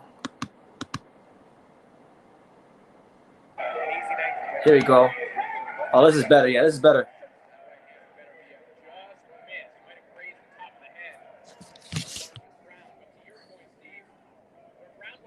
All right, so here in round 6, Beterbiev still settling into a great rhythm. You know, been a grueling fight. A lot of blood being shed. A lot of these men are not going to walk out this ring the same way they came in. I'll tell you guys that much. That much is certain.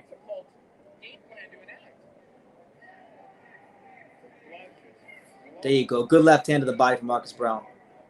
But Beterbiev ain't discouraged. Beterbiev starting to shoot that piston-like jab. He's getting Marcus Browne to stop moving. He's closing that gap. He's making things very, very uncomfortable for Marcus Browne. And if he decides to let his hands go, I really think Artur Beterbiev will take Marcus Browne to some deep, dark, uncomfortable places he don't want to go. You know, because Marcus Browne has zero inside boxing ability whatsoever. Zero. None.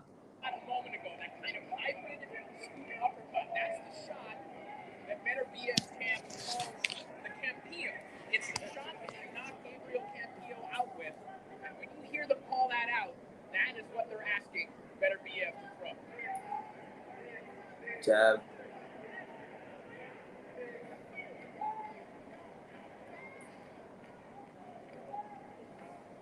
I'm telling y'all, eighth round, 9th round, Marcus Browne is out of there. If Beterbiev has the energy, Marcus Browne might actually survive this fight only because Beterbiev is probably losing so much energy with all the. Oh, maybe not. Maybe not. Oh snap! Marcus Browne getting his head snapped back. Okay, maybe not. Maybe not. I'm gonna stick to my original prediction, which was eight rounds. It's looking pretty good so far.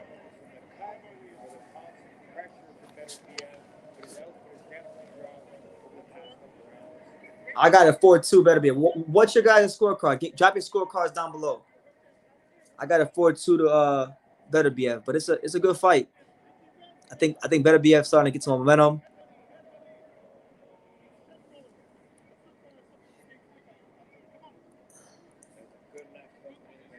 where's Hyro? Hyro, where you at, champ? Oh, shit.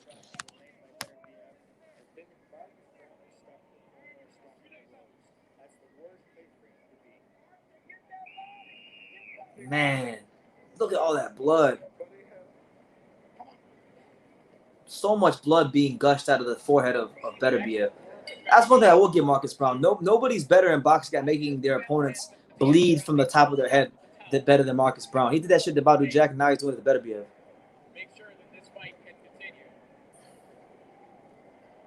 Round 7 begins here in our main event. The lineal light heavyweight championship on the line. The champion Artur Beterbiev fighting a nasty cut. I'm telling y'all, man. The more I watch Beterbiev fight, the more I think I've always thought Canelo could beat him, but man.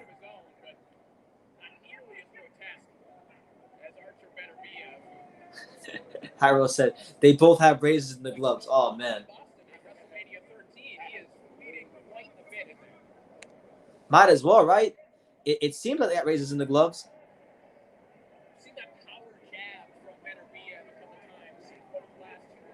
Beterbiev stalking him around the ring.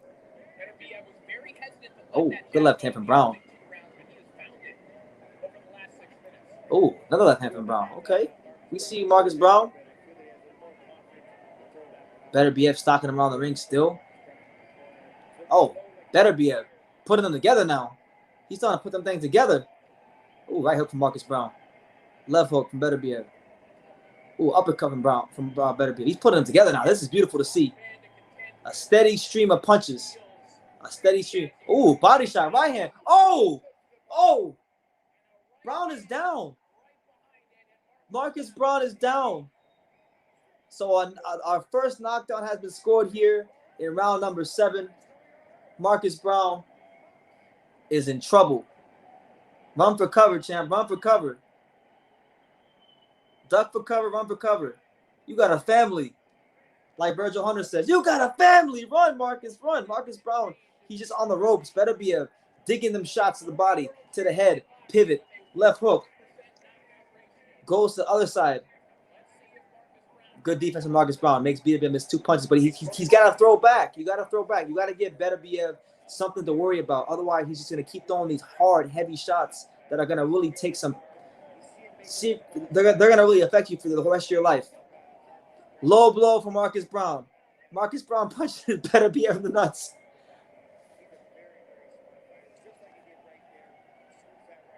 $30 seconds left in round 7. Beterbiev still gushing blood.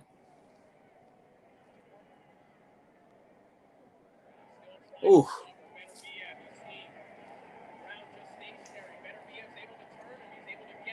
Yeah, Browne is too stationary, and Beterbiev is starting to pivot, step around him, landing a bunch of left hooks on the side of the head, on the ear. It's only a matter of time.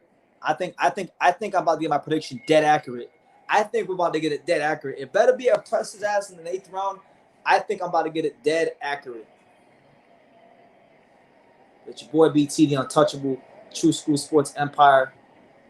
Right now we're watching Marcus Browne get his ass whooped by Artur Beterbiev a little bit more as the rounds progress. Just round by round, it's getting worse and worse and worse.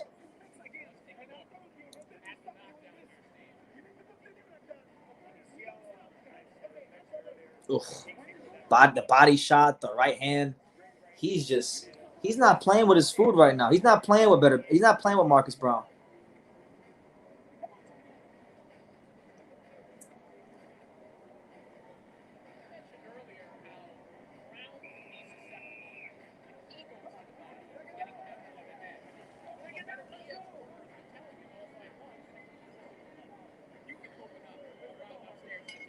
All right, so round number 8. This is the round that I predicted the fight would end. So let's see if Beterbiev can make me look like a genius.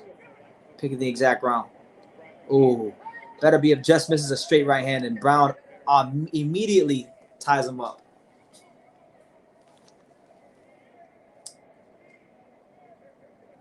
Beterbiev still stalking him around the ring. 2 minutes and 38 seconds left. There you go. Good jab from Beterbiev, but a good jab from Browne.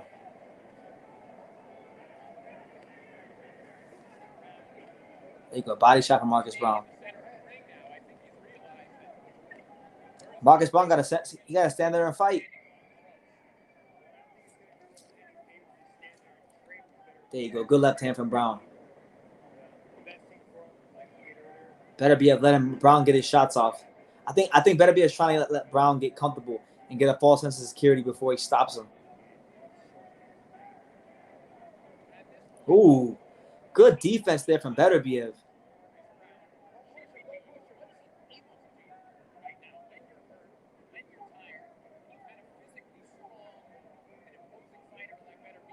There you go. Good jab from Beterbiev.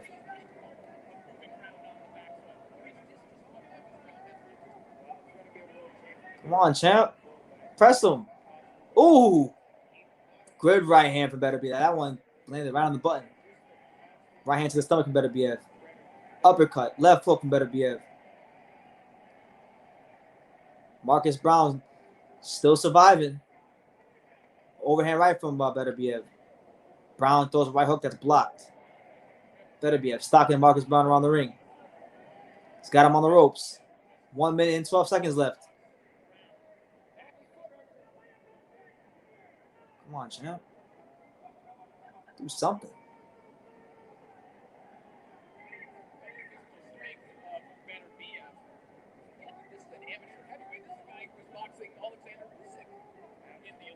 Jesus, man. 49 seconds left here, round number 8. Marcus Browne is not engaging at all. He's literally just circling around the ring. He finally threw some punches, but he didn't throw punches for about a good 30 to 40 seconds. There you go, Marcus Browne. Good left hand down the middle.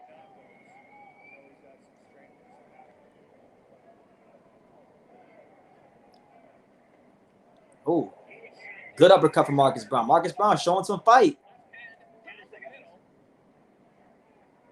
Mark Ramsey just yelled 30 seconds to Beterbiev, so I think he's going to try to pour it on now.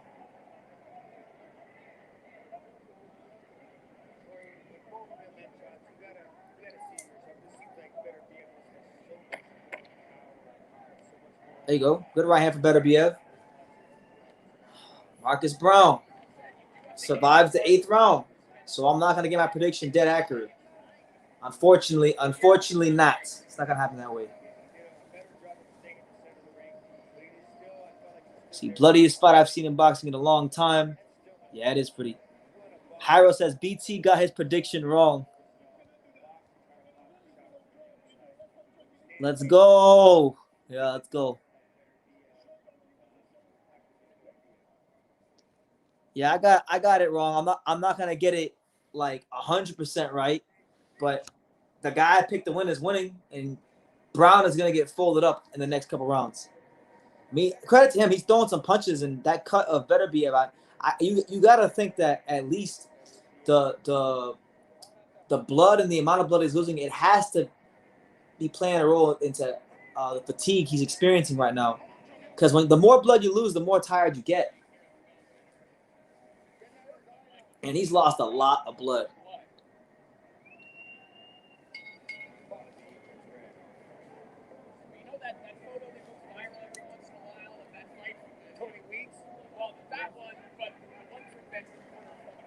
All right, so round number 9.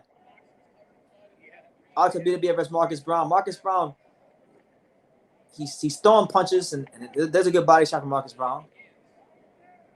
But he's shelling up. He's doing a lot of shelling up in front of Beterbiev. You can't do that. Beterbiev is going to, oh, man, body shot, uppercut, left hook, body shot, both ways. Oh, a body shot to the right rib, a body shot to the left rib, and then an uppercut. And Marcus Browne is down again. And he looked like he don't want to be in the ring no more. Beterbiev is beating the piss out of him. He don't want no more. That's it. And that's it. I was 1 round off. Artur Beterbiev stops Marcus Browne in the 9th round, becoming the first man to stop Marcus Browne. And he retains his light heavyweight titles, number 18, 18 for 18. Wow. 18 knockouts in 18 fights for the light heavyweight champion of the world, Artur Beterbiev. Absolutely. Another Derek James.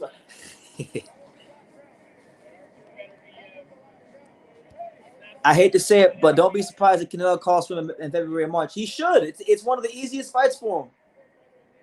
Well, I've been saying it for a long time. Beterbiev is extremely vulnerable. And after a fight like this, even more vulnerable. Yeah, it was a liver shot. He threw one shot to the body and then one shot to the liver, and then it was uppercut. So it was 3 punches. I can't wait until Zotto will fuck Beterbiev up. We'll see, man. Zotto got to make sure he take care of Uniesi Gonzalez tomorrow, because that's not a foregone conclusion. Hyro said Marcus Browne loosened him up for Canelo.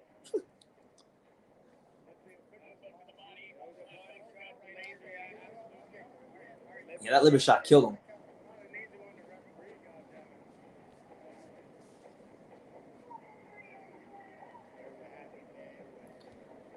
Better call out Bivol. It's time to stop ducking Dimitri Bivol. Or Zordo. BT might have to do a call on FaceTime, champ. I'll call the group after the live. The Texan says that's some serious power, though. I think pound for pound, he's the most devastating. Yeah, I mean, listen, if you sit there and don't move or can't control range with a guy like Beterbiev, your ass is grass. And he's shown that. He stopped southpaw. He stopped the athletic southpaw like Marcus Browne. He stopped a technician like Alexander Vazdik. He stopped all kinds of fighters, quality fighters, and he's still showing his quality every single fight. Every single fight, Beterbiev continues to show his quality, and I think it's time to put him in there with the top creme de la creme names.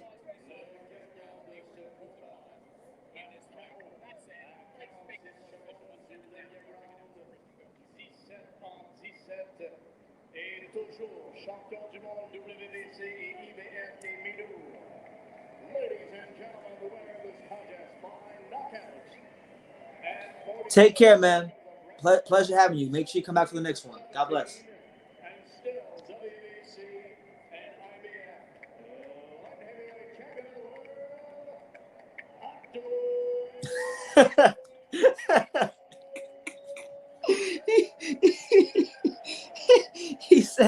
He said he's ducking Dimitri Bivol. Harry, you're funny, but don't ever change. That shit was funny. What's up, Dundada? Good to see you, champ. How you living? Good to see you in the comments. What do you think about the fight? 18 for 18, 100% knockout ratio. He can box him up, then box him up. Artur Beterbiev can fight, man.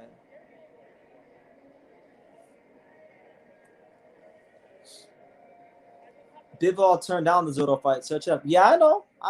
There was an offer made. He want the fight. I'm covering the Zotto fight. That's all I've been talking about this whole week. Hopefully they can get that fight done. If Zotto can take care of Uniesi Gonzalez, hopefully they can get that fight done next. I'm good, champ. I'm good, Dundada. Good to see you.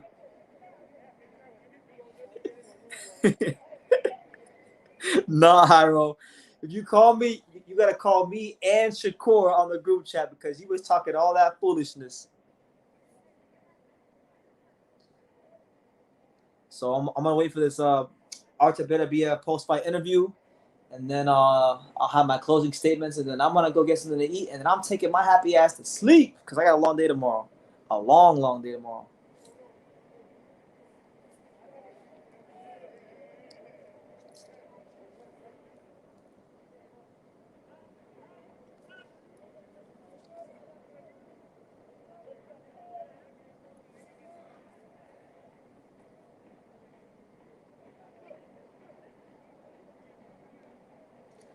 So yeah, if you're just tuning in, Artur Beterbiev has folded up Marcus Browne like a blue steel chair. I was a round off my prediction, but credit to him. He's showing you every single time his quality.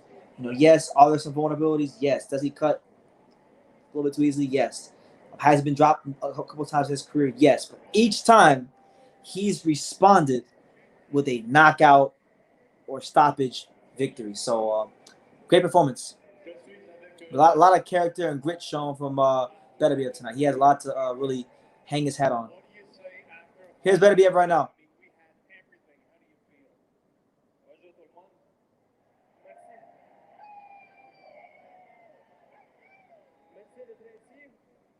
Oh, he's speaking that French. I appreciate it. Your question, can you repeat? I said, there's a gash on your forehead. We got everything. It was bloody. It was tough. How do you feel? I feel good, but what?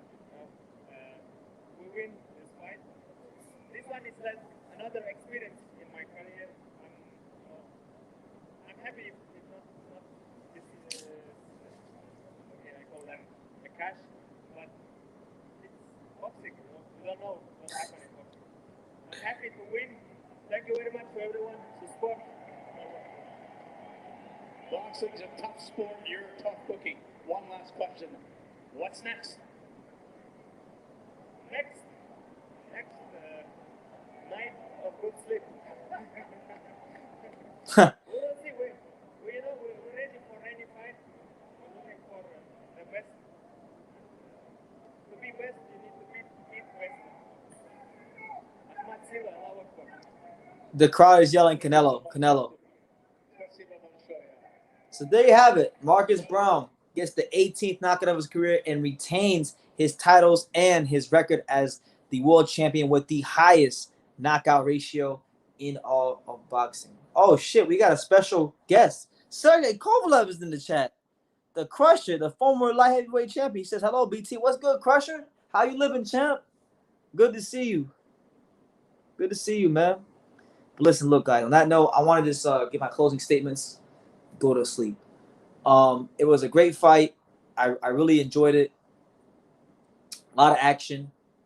Beterbiev showed once again his seek and destroy style, that he can beat him up and box him up and then box him up and then beat him up. And he's showing you guys his quality. I mean, yes, he's vulnerable, but it makes for exciting fights. So, look, I don't know what's on the horizon for him. Maybe Canelo calls him out. I think he will. But it'd be a good fight. You know, I just want to see him in there with maybe Zorro Ramirez or Bivol. I think Zorro Ramirez and Beterbiev would be an absolute bloodbath, a war. I think that'd be a treat for the boxing fans and something that we'd want to really look forward to as boxing fans. Obviously, Bivol would be the move as well because Bivol is a champion and Bivol is Russian as well. Oh no, he's from Kyrgyzstan. But that's the move as well. So, you know, good night of boxing. Good night talking to you guys. I had a blast. Even though I don't sound like it, I'm not as energetic as usual. I'm very tired. I've had a long day. I have an even longer day tomorrow. And, yeah, so with that being said, listen, my final message is this. You guys continue to support the channel. Thank you for all the support this year.